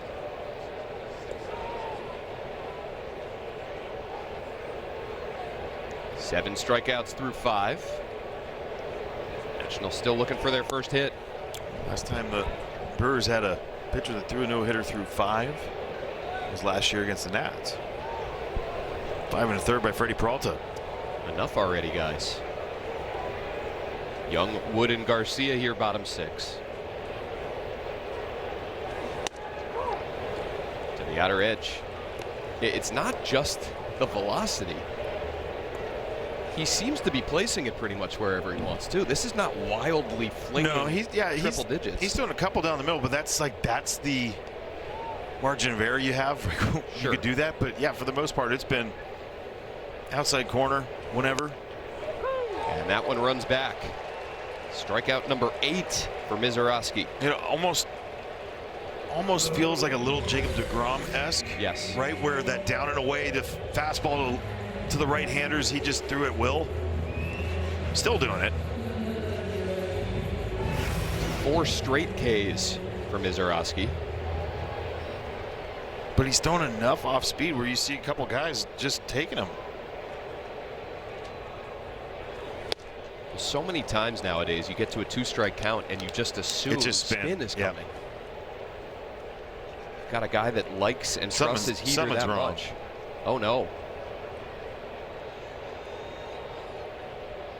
William Contreras, Pat Murphy, Brewers trainer, out of the dugout here. Jacob Mizorowski, a no-hitter through 5 1/3.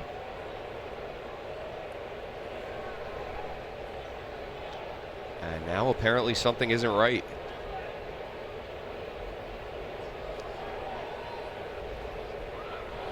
That was the slowest fastball of the night at 98.9.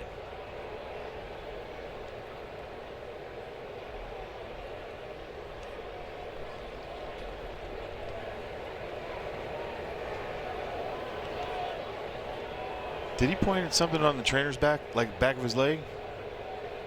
I don't know. He bent a little bit. Yeah.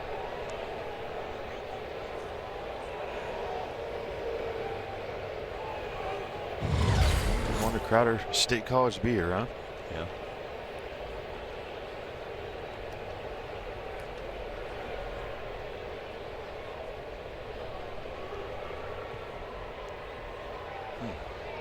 Something felt off right away, and Jacob Mizorowski is going to exit this game. Oh, goodness. A no-hitter through 5 1/3. Had just struck out 4 in a row with that blazing fastball. And the 24-year-old going to head into the clubhouse. This a day after they lost Brandon Woodruff.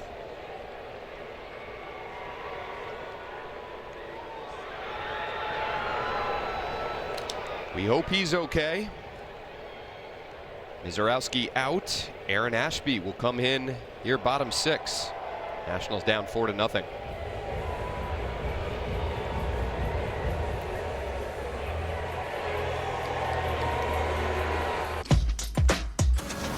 What a play! Smothered behind second by the shortstop, and he cuts down a run field. He will fire a dart to second. They get him! A rocket from Ronnie and right. Swing and a drive. J.J. Weather holds another leadoff homer. How about that? Mangum at the track, at the wall. It is gone. Jordan Walker hits a 2-run homer. He leaps and he robbed it. James Wood brings it back. He has done it again. Not in time! The Phillies have walked it off here in the bottom of the 9th inning. And they have finally won a series. Time to face the winds of death. 2 grand slams in 1 game. Jeremiah Jackson's 2nd slam of the month of April. Going back on it is Bench to the wall. He leaps and it's gone. And they take the lead.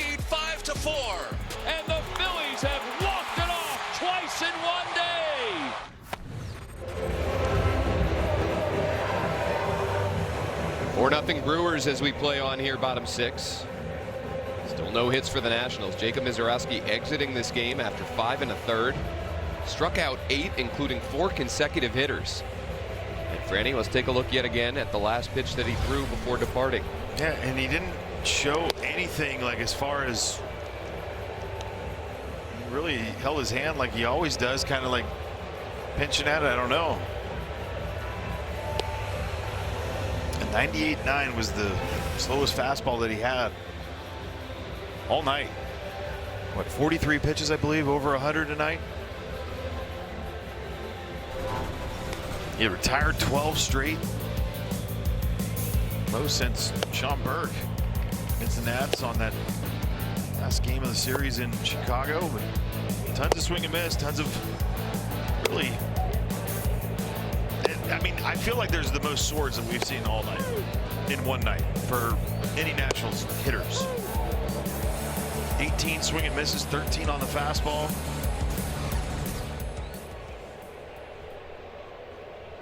So from one Crowder College guy to another, Aaron Ashby, 5-0 through 15 appearances this season, takes over. Inherits an 0-1 count and misses with the slider to James Wood. Yeah, 16 came on the year for him, 2.45 ERA. Woody hit one off the wall in right center field to start the game in the first game in Milwaukee.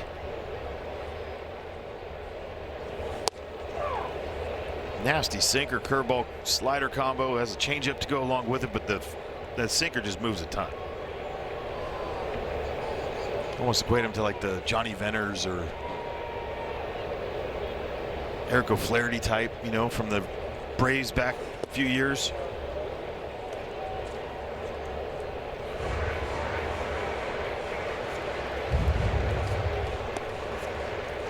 Johnny Venners a great man. Three Three Tommy appearances. Johns. Yes, he did have 3 Tommy Johns. Still nastiest lefty I've ever seen in my life. That ball, oh my gosh. 3 appearances with the Nats in 2019 to end his career. So he got a ring, huh? Yes, he did. 3 1/3 innings. A ring? B ring. I would assume the A ring. Got to get the A ring. 2-2 now to Wood.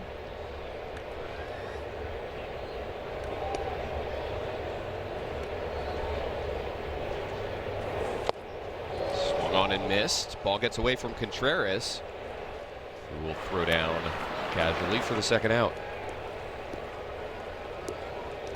So now 5 straight strikeouts for Brewers pitchers, and there's 2 down for Luis Garcia Jr.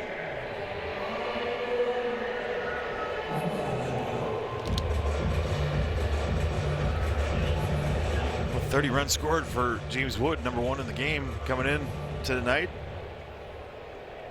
It's been very few times that we haven't seen him on base, just as far as in throughout a game.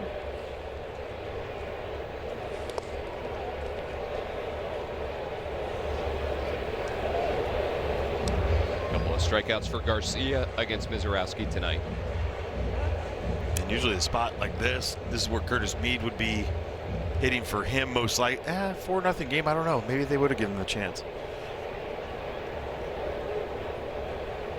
They got 3 lefties in the pen. Yeah, also Brian Fitzpatrick and DL Hall.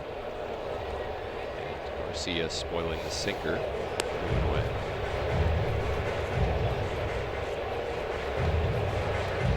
Well, a chance for the Nationals here. They were going to get into this Brewers bullpen soon enough regardless, with Misiorowski's pitch count getting up there. But anyone you're going to face the rest of the way will be easier than that guy.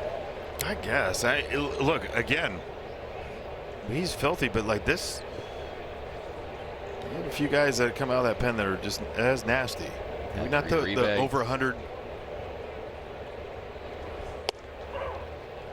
Slider lands to make it 2-2. Big change for them. The guy that they traded for this offseason, Angel Serpa, went down just the other day. Yes. But you talk about another lefty, nasty pen out of the pen for them. Injuries really mounting for Pat Murphy. And they're still 2 games over 500. Yeah. Off the end of the bat out to second. Westerang will throw out Garcia, so the Nats still hitless through 6 innings tonight, trailing 4-0.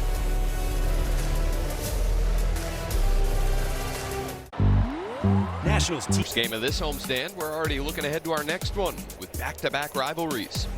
May 15th through 17th, the O's visit Nationals Park for the Battle of the Beltways, followed by a 4-game series against the Mets May 18th through 21st. Spring baseball is in bloom. Get your tickets at nationals.com/tickets.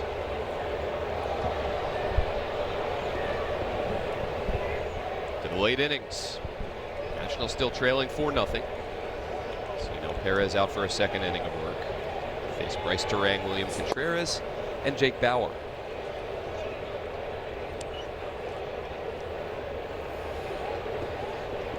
Went 2 innings against the Giants on the 18th of April. Gonna do the same with nobody warming up in the pen.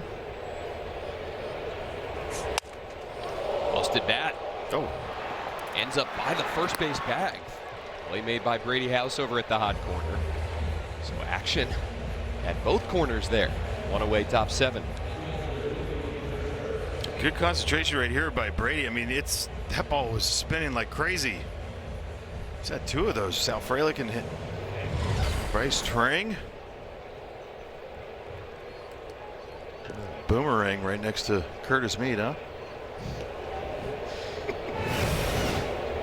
See where you're going with that. William Contreras now 2 for 3.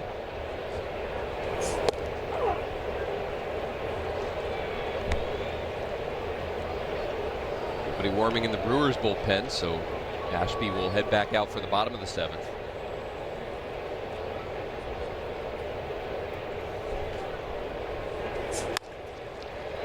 That'll get through the right side. The second baseman Bibas playing way up the middle. So William Contreras, after picking up 4 hits yesterday, is now 3 for 4 today. 9th multi-hit game on the year. And how about this with him? There's so many talented offensive catchers in the game today. I think maybe we forget, at least I forget about William Contreras a little bit. Since the start of the 2023 season, no player has had more multi-hit games as a catcher than that guy. Yeah. Well, I mean, you forget about it for a little bit because of last year where he was battling that thumb injury the entire time. True. And just was not the same.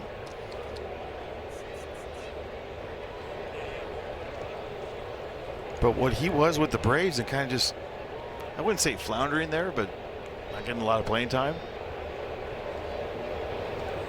to what he is now is good for that guy.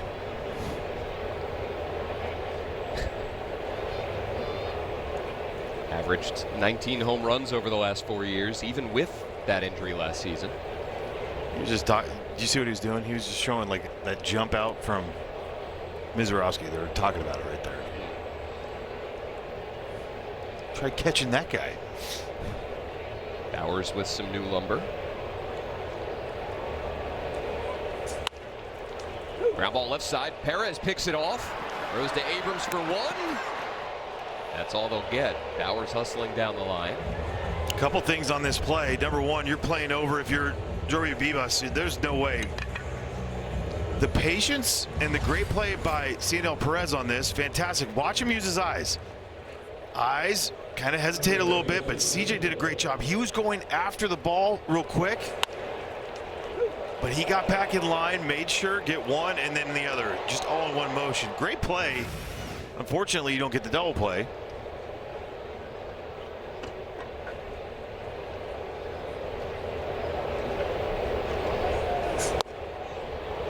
Ifo takes ball 1.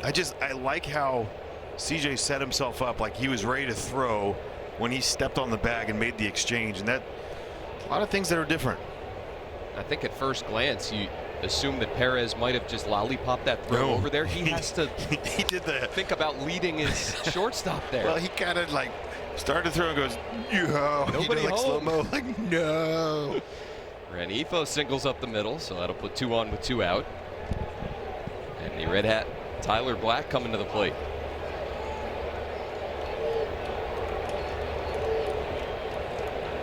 Left on left matchup for Perez, but Black doubles in back-to-back at-bats. It's 9 for 21 in the majors this season.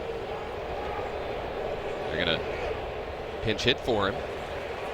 So no left-on-left matchup. It'll be Gary Sanchez, the slugging backup catcher.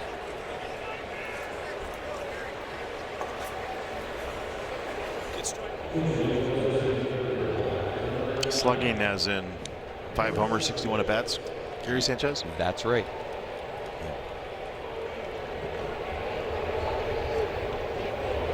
Nine for 18 versus left-handers this year.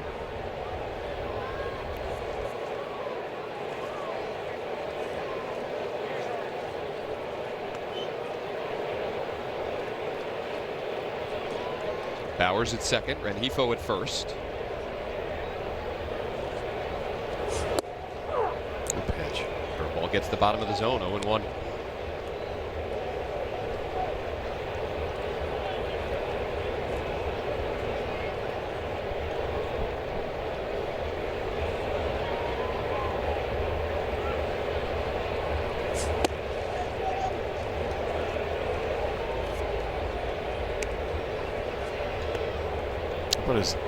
Have you seen his fastball numbers, forcing fastball numbers, lefties against him? 6 for 6. So don't throw him the heater.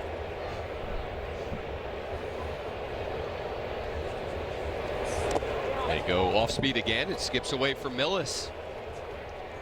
Bowers to third, Rengifo to second.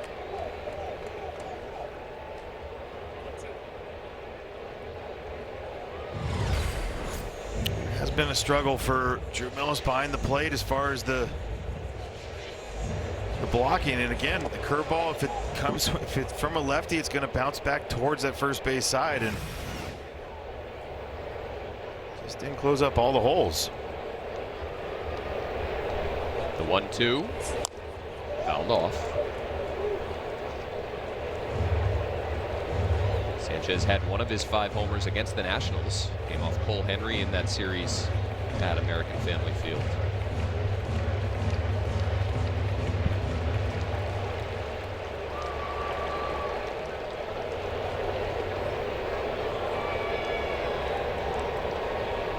The 1-2 taken down and in.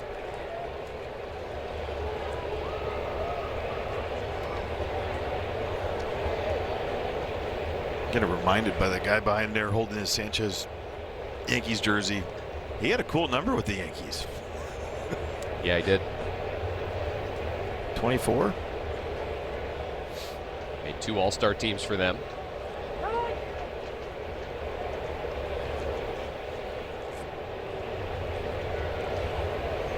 Hit 33 homers in 2017. Followed it up with 34 2 years after that. 194 for his career. The 2-2 on the ground left side.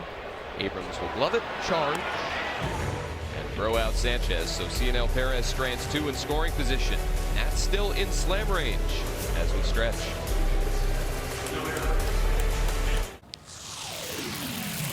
Or 4-0 Brewers as we go to the bottom of the 7th. Nationals still without a hit tonight. As we try and reverse jinx that. Last no-hitter overall in Major League Baseball was a combined no-no. September 4th in 2024. Cubs over the Pirates. Imanaga, Pearson, and Hodge. There you go. Curtis Mead takes strike 1, leading off the home 7th. Abrams and Lyle to follow.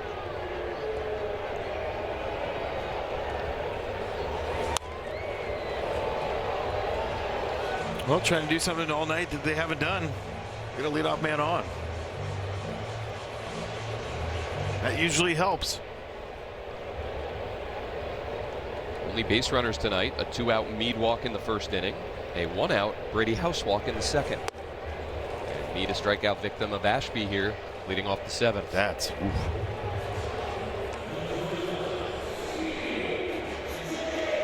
It's just crazy. You know, you think about the first 2 series on the road with the Cubs and the Phillies playing great, coming home and not performing up to what you're hoping to, but you're going up against the Dodgers and their pitching staff. Yeah. And right now, it's one of those nights where You just got to grind it out. That's why it's 27 outs, hoping that the mistakes start being made. Create those mistakes now. Good start.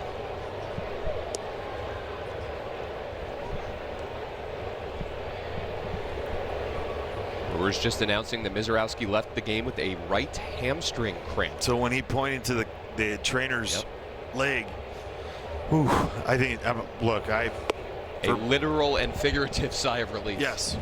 If you're the Brewers, or really a fan of Major League Baseball, frankly. Nothing arm, shoulder. No, that's why it was. Maybe that, part of it was not getting comfortable on the mound at all. Maybe there was something there. Spin off a couple times. Abrams takes strike one. Now a 3-1 count. Mizorowski and Ashby have combined to retire 15 straight.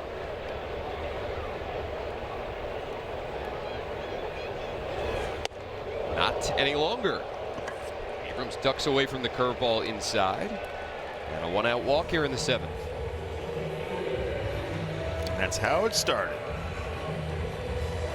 Open up that hole. Here we go.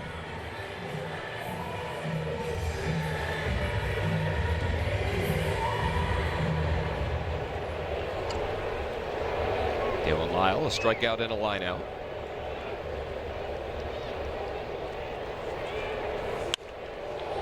Sends one out to shallow left. In is Perkins. It skips by him.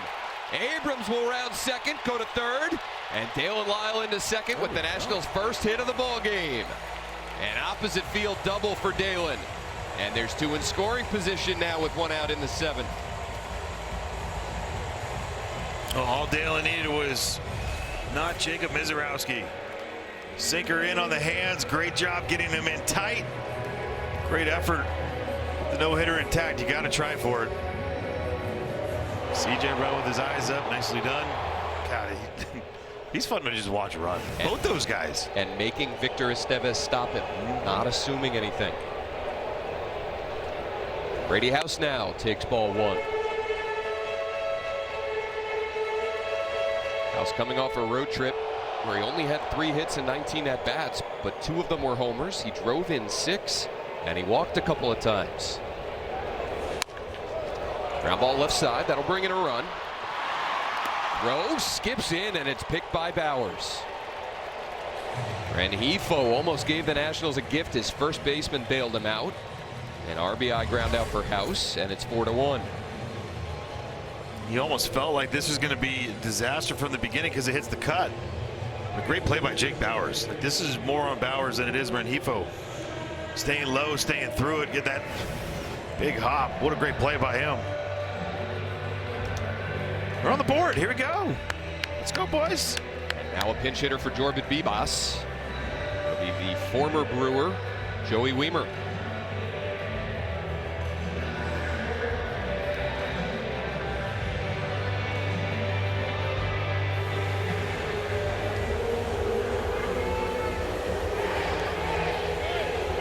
Weimer 2 seasons with the Brewers.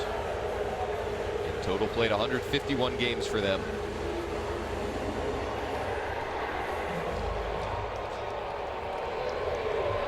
Traded to the Reds for Frankie Montas. Now he faces his former club here.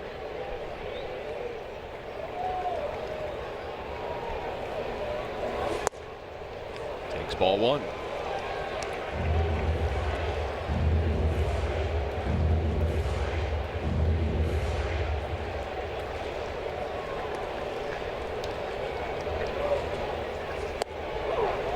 Ball spins in. 1 ball, 1 strike. Now the 15-mile-an-hour difference. Now that's a. When you're gearing up for 98 and you got to worry about that. Land it for a strike. You see how much it means to land that pitch for a strike. What it does to a hitter, for a pitcher, the confidence. Because look at him bail out now. Like you're just.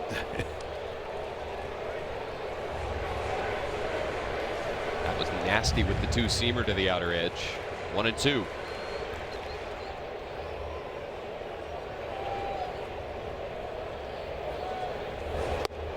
He's off the curveball that time. 2 balls, 2 strikes. Nationals pinch hitters have been effective this season. Weimer batting .400 with an OPS north of 1,300 against lefties. He awaits a 2-2. Tried to check, could not. Home plate umpire Junior Valentine says he went too far, and that'll do it for the Nats here in the 7th. They get their first hit, they get their first run. They still trail by 3. For every Nationals strikeout recorded by a pitcher this season, that's pitcher that is, the Washington area Toyota dealers will donate $50 to the Children's Inn at NIH. Thank you to Toyota. Fantastic work being done over at the Children's Inn. Andre Granillo now out of the Nationals bullpen. He will take over here top 8. Face 7, 8, 9, Frelick, Perkins, and Hamilton. With Nunez going over there to second base. Well, for Andre, his 7th game on the year. 6 1/3, 6 hits. Slider is his pitch, and that's the big one that he's got to land for strikes. He's got to be able to throw it for a strike, not just get chase on it. And right now, up here in the big leagues, it's only a 3% chase. There's Nassim. After Joey Weimer pinch hit for the starting second baseman, Corbett Vivas. Slider lands, 2-1.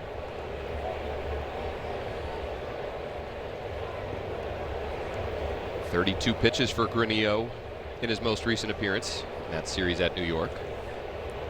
2 scoreless. High in the air down the right field line, hooking.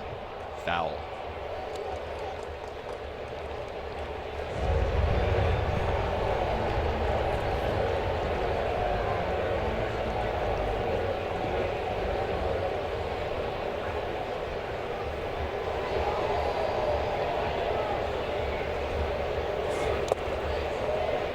Count goes full.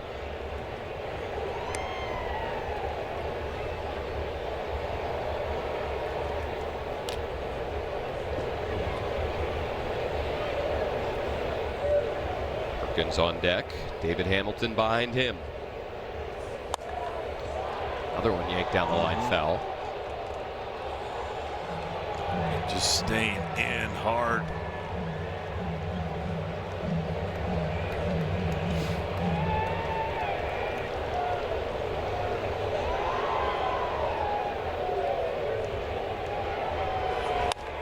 Staying in. Getting the same result.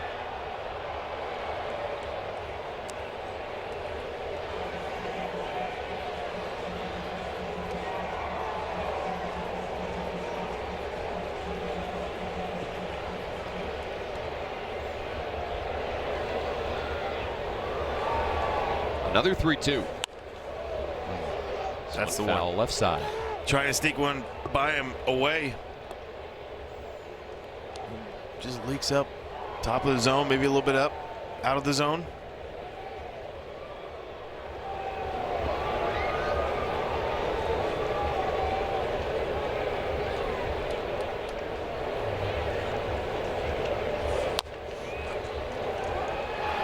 Down the line, and it stays fair. Sal Frelick came into the game batting .211, was 0 for 3 tonight, and he'll sleep well after that infield single. Oh my. Well, for Andre Granillo, you just kept making pitches. That's a great thing, right? You didn't allow him. Like, those are the ones that you could sleep with just for the fact that you didn't give him a free 90 on that. Didn't give in. Just so happens to be some bad luck. One push foul by Perkins. Third infield hit this year for Sal Frelick, and probably his favorite one. It's got to be.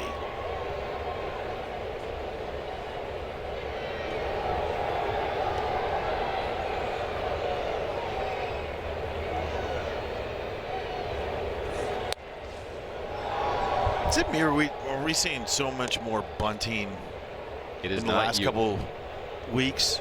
And not just in Nats games, around Major League Baseball. Yeah. The bunt is in vogue again.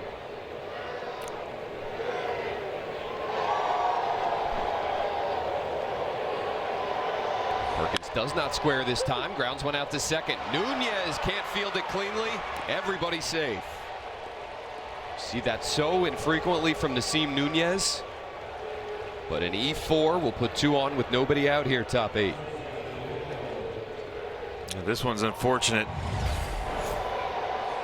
He's going to go way to his right. He just clanked it.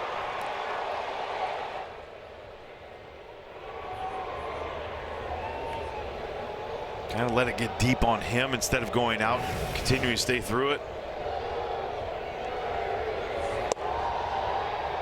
It's Hamilton squaring the bunt and pulling the bat back for ball 1.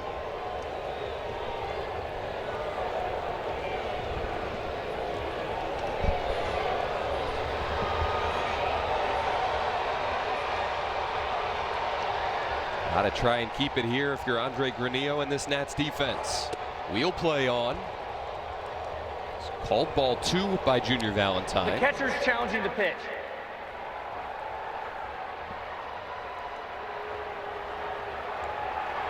All right, The here we pitch is a go. strike. Washington has 1 challenge remaining. Drew Millis 1 for 2 tonight. 8 for 19 as a catcher. 0 for 1 now as a hitter. Now a 1-1. Squaring the bunt, dropping it down left side, and that's going to be a hit. Neither Granillo nor House got the ball. And the Brewers now have them loaded with nobody out. Yeah, this one's on Brady. Will play's not on in this situation. It's a show, late show by David Hamilton. You got to go get it. Just get outs. You have to get outs, no matter what. Unless it's you could see it right away towards the pitcher, you just go. Great bump by David Hamilton. Put it in a better spot.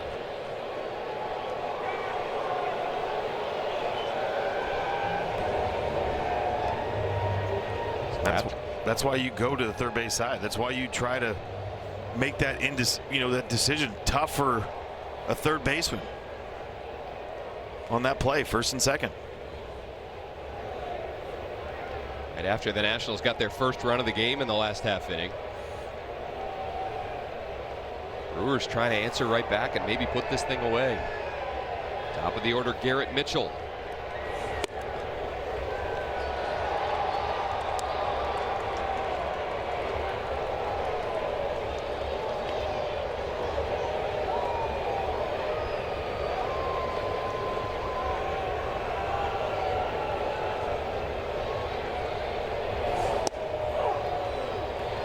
Fastball got the inner edge. 0-2. Garrett Mitchell 1-2. Knowing situation here. If you're the leading team, gotta save that one. Gotta save it for sure. I mean that takes some patience on the end of the hitter right there. Knowing like, would he have been wrong? I don't know. So the Nationals have to play their infield in here.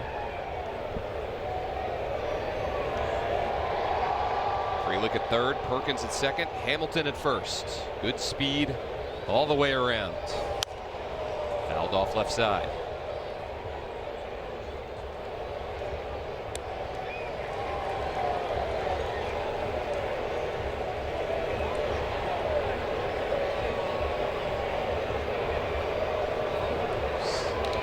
See out there in left center, Brewers bullpen is quiet. They're trying to add on here in the 8th. Mitchell takes the fastball up, 2-2.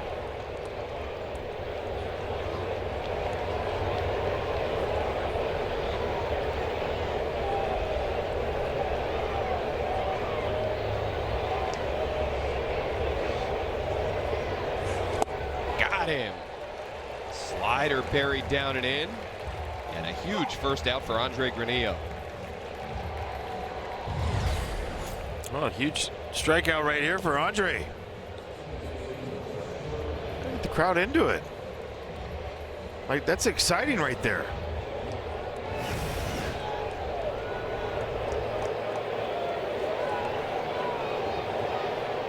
Bryce Terang now.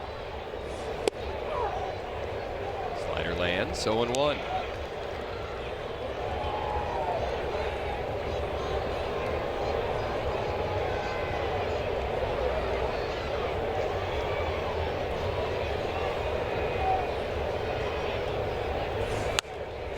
Slap foul left side. Past Matt Erickson, the third base coach, and it's 0-2. New third base coach this year. Go for Jason Lane, who's down in the dugout.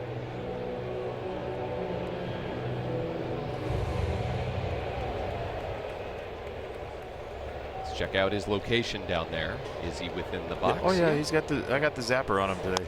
I got it. We're at home. Popped up back of second. Nasim Nunez back on it, and he has it. Back-to-back outs recorded by Granillo with the bases loaded. Now 2 down for William Contreras. There you go. Biggest moment of the night. Guy has 3 knocks already. Bases loaded. Keep making your pitches. Nothing nastier, just keep making your pitches. Contreras 7 for his last 8 in his last 2 ball games. He swung too hard on that one. The other ones he kind of just guided through.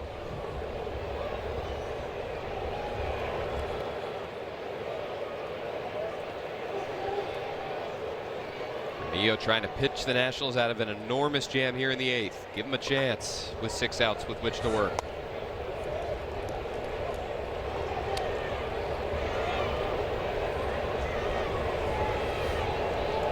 Nats offense has been strong in the late innings, as we've documented. One of the highest scoring offenses from the 7th inning on. Only 1 comeback win when trailing after 7. Now 1-2 on Contreras.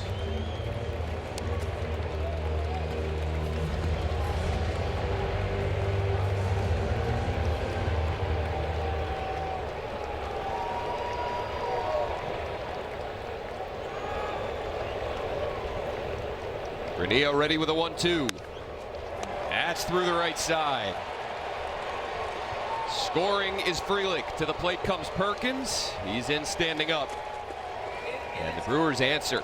It's now 6-1 as William Contreras, 4 hits in each of his last 2 games. And just way too much plate on this 2-strike pitch. Way ahead in the count. Ends up leaking out more metal than anything, and that just, you can't have that happen. Not against him.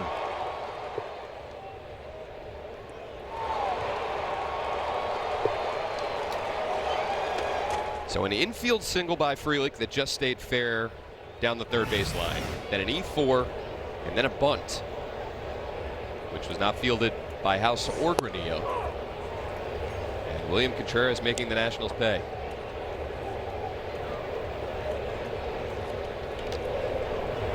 David Hamilton now down at third. Contreras at first. And Jake Bauers bats with the Brewers up by 5.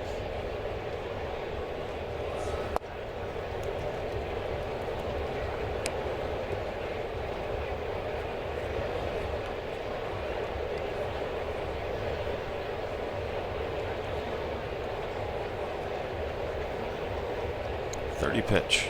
31 pitches now. After this one.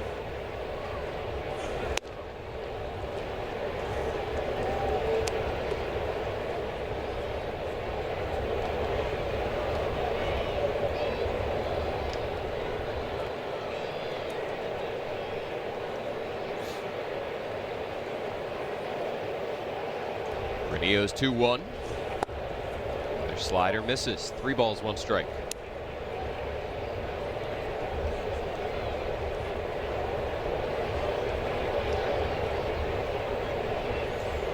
Paxton Schultz getting warmed up. And it is. Slider lands to make it 3-2. You mentioned how the slider, Granillo's major weapon, Franny. He is leaning heavily on it here in this outing.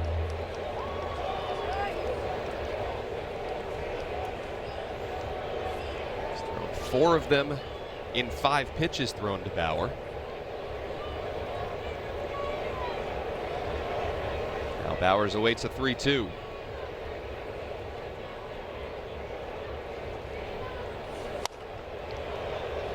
Foul, right side. It's actually down too, as far as percentage-wise.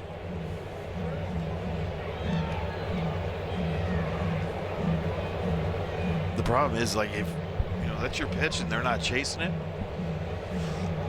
not swinging over the top of it, I mean, it's really a take right now for a lot of the guys. It's hard. Another 3-2 from Grania to Bowers, taken high. A walk will load the bases yet again.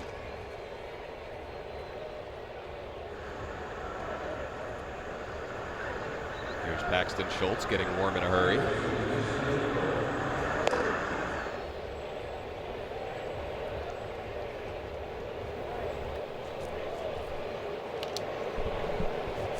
Only one ball has left the infield here in the 8th inning for Milwaukee. They've already scored 2. They have them loaded with 2 outs. And Luis Rengifo will bat.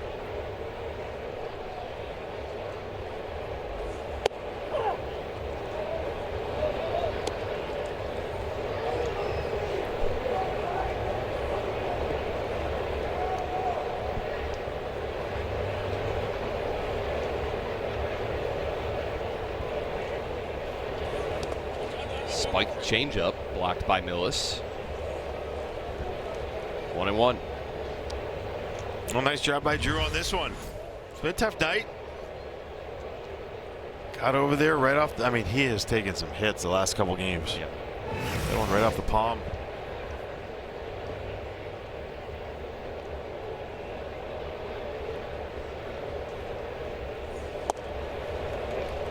One and two.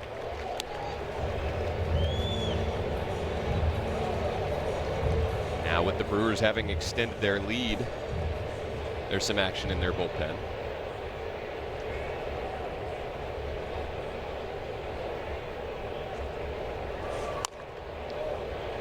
Rengifo spoils that one. Still 1 and 2. Easton McGee, the right-hander.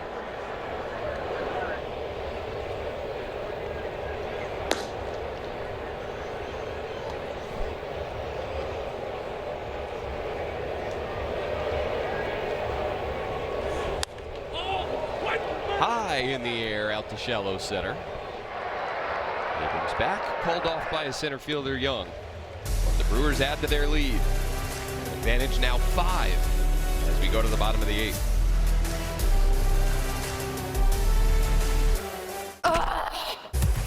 Join us on Friday, May 29th for our first post-game concert of the season. Watch the Nats light up the ballpark and stay after the game for a dynamite performance by Tayo Cruz. 2 shows, 1 ticket.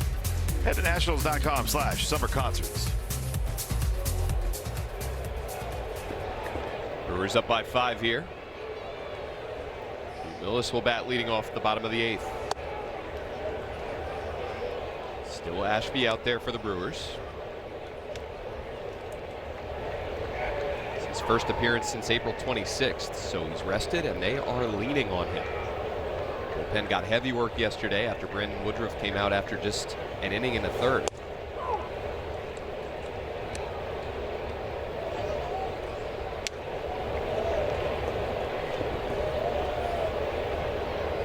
What a luxury to have a guy like this to just not only eat innings for you, Franny, but I mean absolutely stymie the opposition. Right. Well, I mean, you're throwing 98 bowling balls. Helps. It's a big factor in that. 2-1 to Millis. Misses low. No, for him too. I mean, he's the starter converted into the reliever. 2 1/3 innings against us when he opened first game. And then 2 days later, came out of the pen and got 2/3 of it in again. You're like, this guy can do it all. but he's had problems, arm injuries.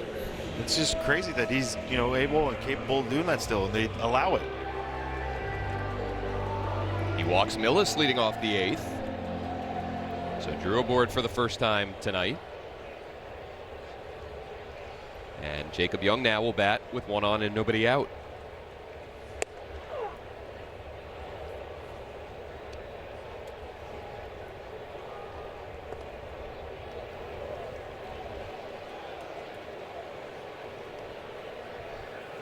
See that whole right side, and Jacob Young gonna shoot one that way. Big gap on the right side of the infield with the first baseman Bowers holding the runner. Jacob Young just takes the ball to the opposite field and puts two on with nobody out. Well, nicely done right here by JY. The good thing is, broken bat, you get it up in the zone. You got to poke it that way.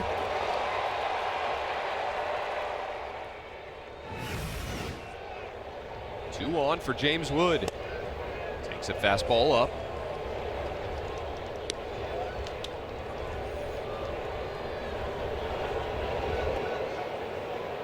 Line out, ground out, strikeout for James tonight.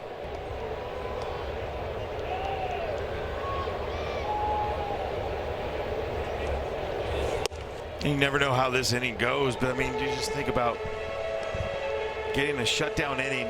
And it's 4-1. Yeah. And that's the tie-in run at the plate right there. Yep. 10 homers on the season for Wood, 8 of them here at home. Now has a 3-0 count. So all of a sudden, Ashby struggling. Walked Millis leading off the frame. That was on just 5 pitches. Now a 3-0 to Wood. Close. Called strike close, one. Huh? That's where you're yelling from the dugout. Not automatic. Looked like it might have been in. Trevor McGill warming. That one missing low, but Contreras will challenge. The catcher is challenging the pitch. James Wood confident, taking off his gloves.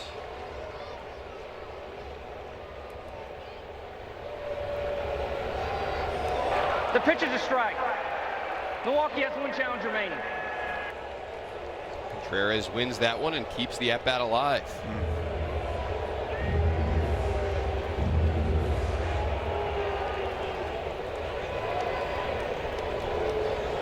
Payoff pitch now coming. Shot foul. And you wonder if they had the 2, if James throws one out there on that 3-0 pitch. 2 challenges, yes. Yeah.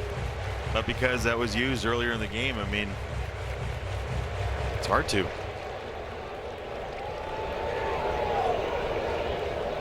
Another 3-2. Curveball. Diving in there.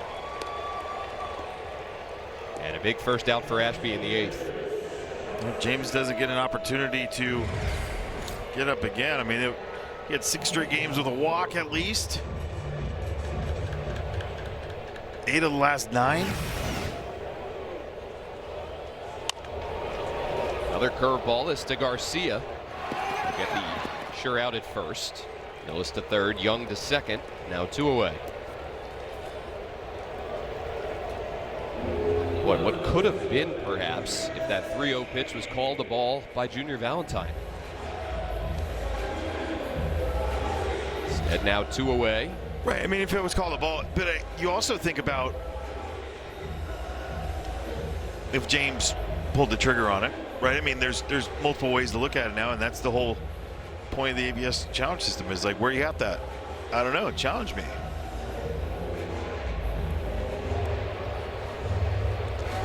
Yep.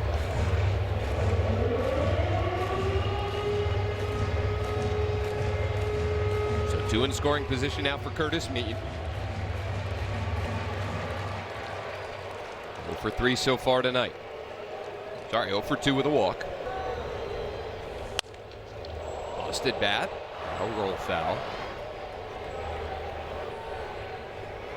The bat is fair. Yeah, well, if that bat stayed a little bit intact, that hurts. But because it exploded, your hands feel okay after that.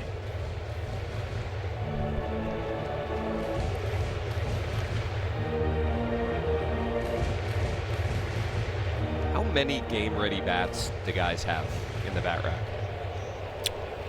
a lot of guys were a lot. Like 5. I was always 2. Well, in the rack it was 1. Gamer. Didn't break a whole lot. If I did, was it multiple? Didn't swing hard enough on that. I don't know.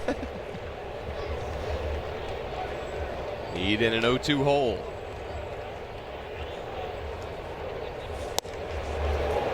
He busts him in with the fastball.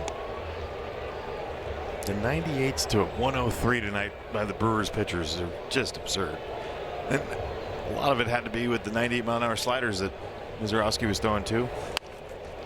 Beat goes the other way. Slow roller out to second for Terang. So the Nats strands 2. They trail by 5 as we go to the 9th. 100 years copyrighted telecast is presented by authority of the Washington Nationals and may not be reproduced or retransmitted in any form. And the accounts and descriptions of this game may not be disseminated without the express written consent of the Washington Nationals. Thank you, Bob. We go to the 9th in D.C. 6-1 Brew Crew. Paxton Schultz out of the Nationals bullpen. 8th game on the year here for Paxton Schultz. Tains 11 hits, 1-2-0. The batter's challenging the pitch. He's going to get fined by his team. Come on, Gary. The pitch is a strike. Milwaukee's exhausted their challenges. They've exhausted them. I kind of dig that. That's a good one. They are exhausted with the challenge. That's kind of like just a little dig at them. Yeah. You're exhausting. That whole baseball was in the zone, Gary. It's right in line with his Yankee bloodline. Kidding. I just like the reactions of Aaron Boone after those.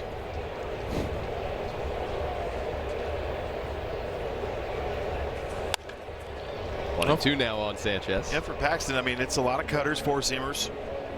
76% of the time, but I mean, a lot of cutters. Like a little shortcut. Holds is playing pretty well. Right, like that, you think about the depth that it can create down. No, it stays up. It's a good true cutter. And effective since getting recalled from AAA Rochester.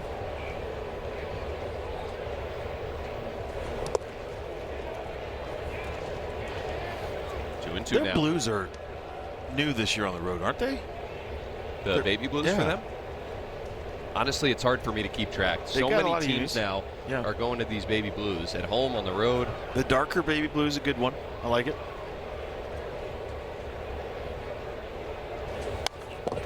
Sanchez spoils that fastball to the outer edge.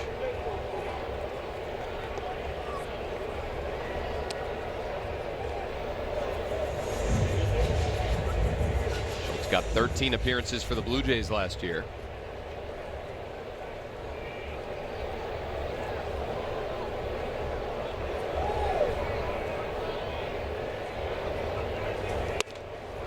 Misses up, 3-2. DFA'd by Toronto in January. Nationals claimed him off waivers. But originally a Brewers draft pick, 14th rounder back in 2019. Sanchez skies one out to center.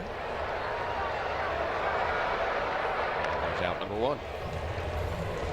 Dan, let's all play ball. Don't miss Play Ball weekend coming up on June 5th through the 7th, encouraging youth everywhere to get out and play. Register for a free event in your area at playball.org.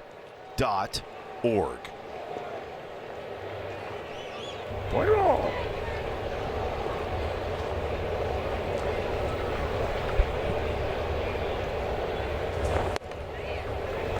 Cutter misses to Sal Frelick. His infield single that stayed fair just inside the third base line, leading off the 8th inning, started that 2-run rally for them.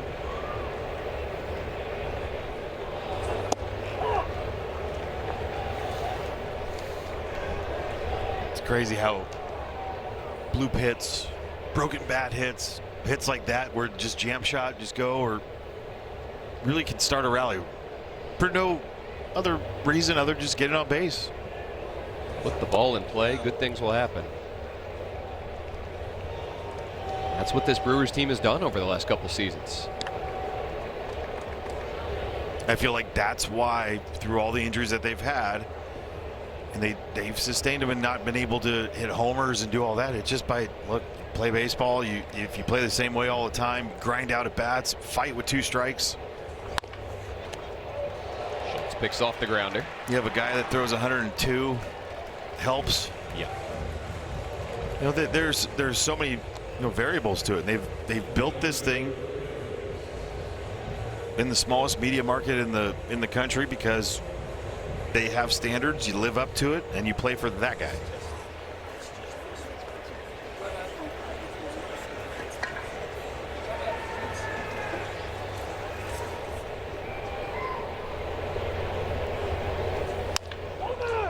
Rolled over right side. Curtis Mead can't glove it. He knew Perkins was going to be hustling down the line, but an E3 gives the Nationals their 2nd error of the game and extends the top of the 9th. It's 2nd error plus a pass ball right off the heel.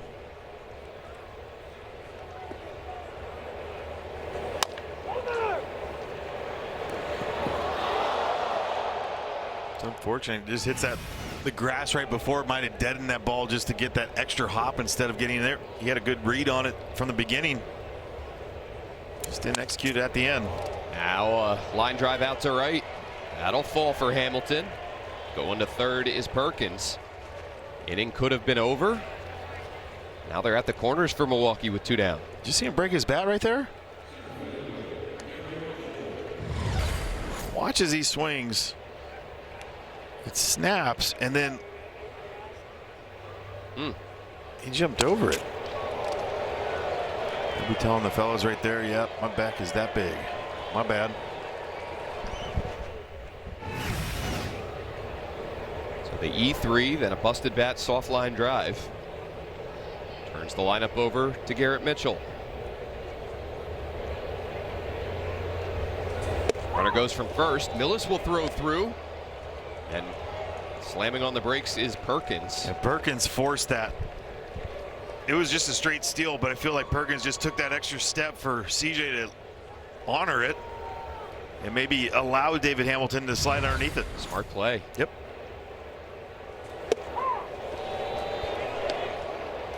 Yeah, that was a fake break the entire time because where he started, deep over there at 3rd base, like where he is now, if he started there, something's on. But he was right next to the base right when the whole thing happened. Great shot right there from Wire Cam. Thanks, Jake. The little things that this Brewers team has done.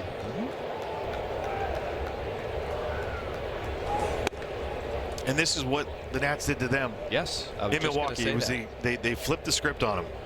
They out-Brewered the Brewers. Yeah, I mean, the at-bats that they had, the competitive 2-strike at-bats, not a lot of strikeouts in the whole time. Delivered with runners in scoring position. And 2 outs. Yeah. Right, I mean, the 2 out runners in scoring position. Strike 3 called, so Schultz able to wiggle out of it. A 5-run deficit as we go to the bottom of the 9th.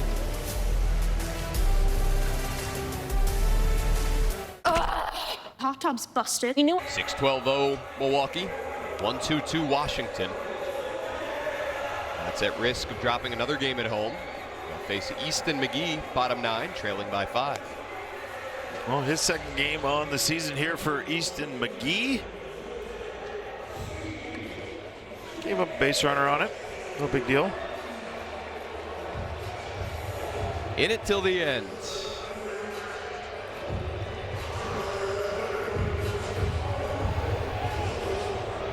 He recalled from AAA Nashville today.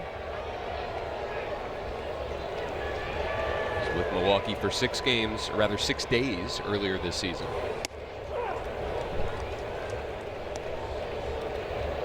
Abrams, Lyle, and House here for the Nats, bottom 9.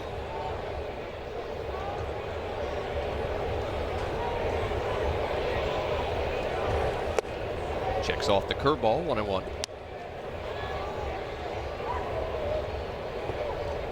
Abrams a walk and a run scored tonight.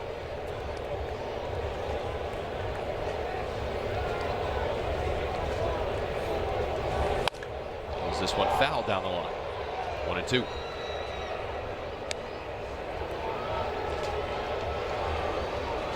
Just some good ABs tonight from CJ. The walk on in there, but I mean, it's one of those things where first at bat of the night. Go on. You thought it was going to be a great night. That's a flower full moon right there. Take your word for it. Yeah. Pretty.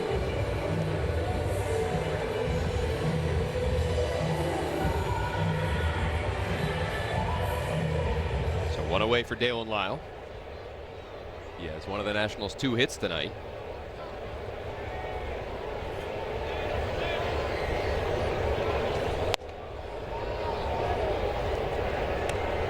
Everything moving from these Brewers' arms tonight. Mizorowski. Well, just thinking about like just their whole staff in general. Give you so many different looks. Yeah. Now it's changing because of all the injuries they've had, but I mean, still. They still have Abner Uribe that. Disgusting. They're in a dogfight in that NL Central. We showed you those standings last half inning. This division now way more competitive than it's been the last handful of years, at least to this point. Got the Reds leading the Central entering play today. Cubs a game back of them. St. Louis in the mix, 5 games over 500. The Pirates much improved this year. Speaking of Cubs, Hildemar Vargas a couple more knocks today against the Cubs. Guy's unstoppable. It's what, 27 in a row? I believe so. Dating back to last year. 3-1 to Lyle. Fouled off. The beautiful thing about baseball, you never know what's going to happen. Hildemar Vargas, talented guy, big leaguer, versatile, can do a lot of things for you. Everyone's favorite teammate. But 27-game hit streak? Yeah, well, didn't have that on the bingo card. Payoff pitch to Lyle. This is down and in. So Dalen aboard for the second time tonight. I wonder if this starts something pretty good for him because of the struggle that he had in New York. First 2 at bats, what we would say no bueno. And then to go double walk heading into tomorrow. Good things happening. Jose Tena get a pinch hit for Brady House. Because those are the things that those of us who didn't play for any don't really think much about. We see a 6-1 ball game, Nationals lose, turn the page, try and even the series tomorrow, but the building blocks that players can feel right. I from mean, one it's game still, into another. It's still individual battles within the team game, right? Yeah. It's not a selfish way to look at it. It's just that's how it is. It's you are competing against the pitcher, and you got to take the positive from the first, from game 1 to game 2, whatever, however it may be. Had a couple, bad games in a row for you offensively, but use these as positives to build for tomorrow.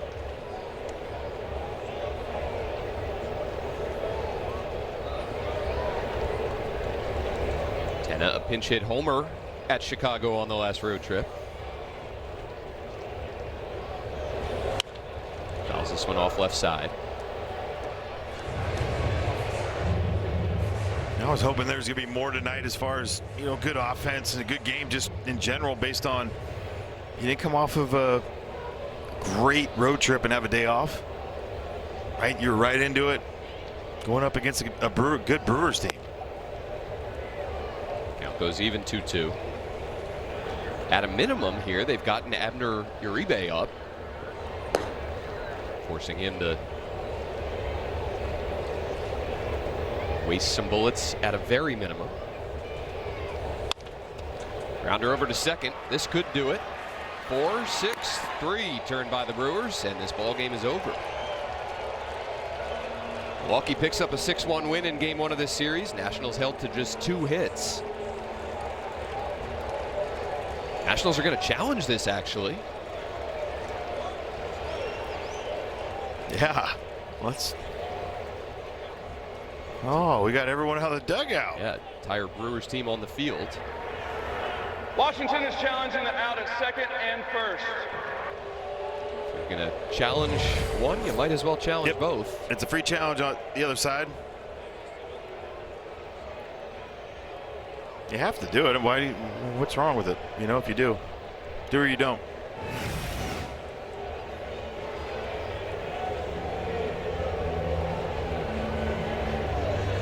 I have a feeling that Brewers are just going to start getting on the field right now, quickly.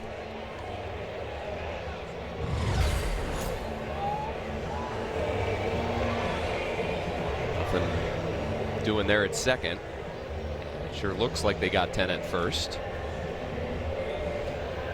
So for any, we await the result of this challenge. After review, the call at second is confirmed, the runner's out.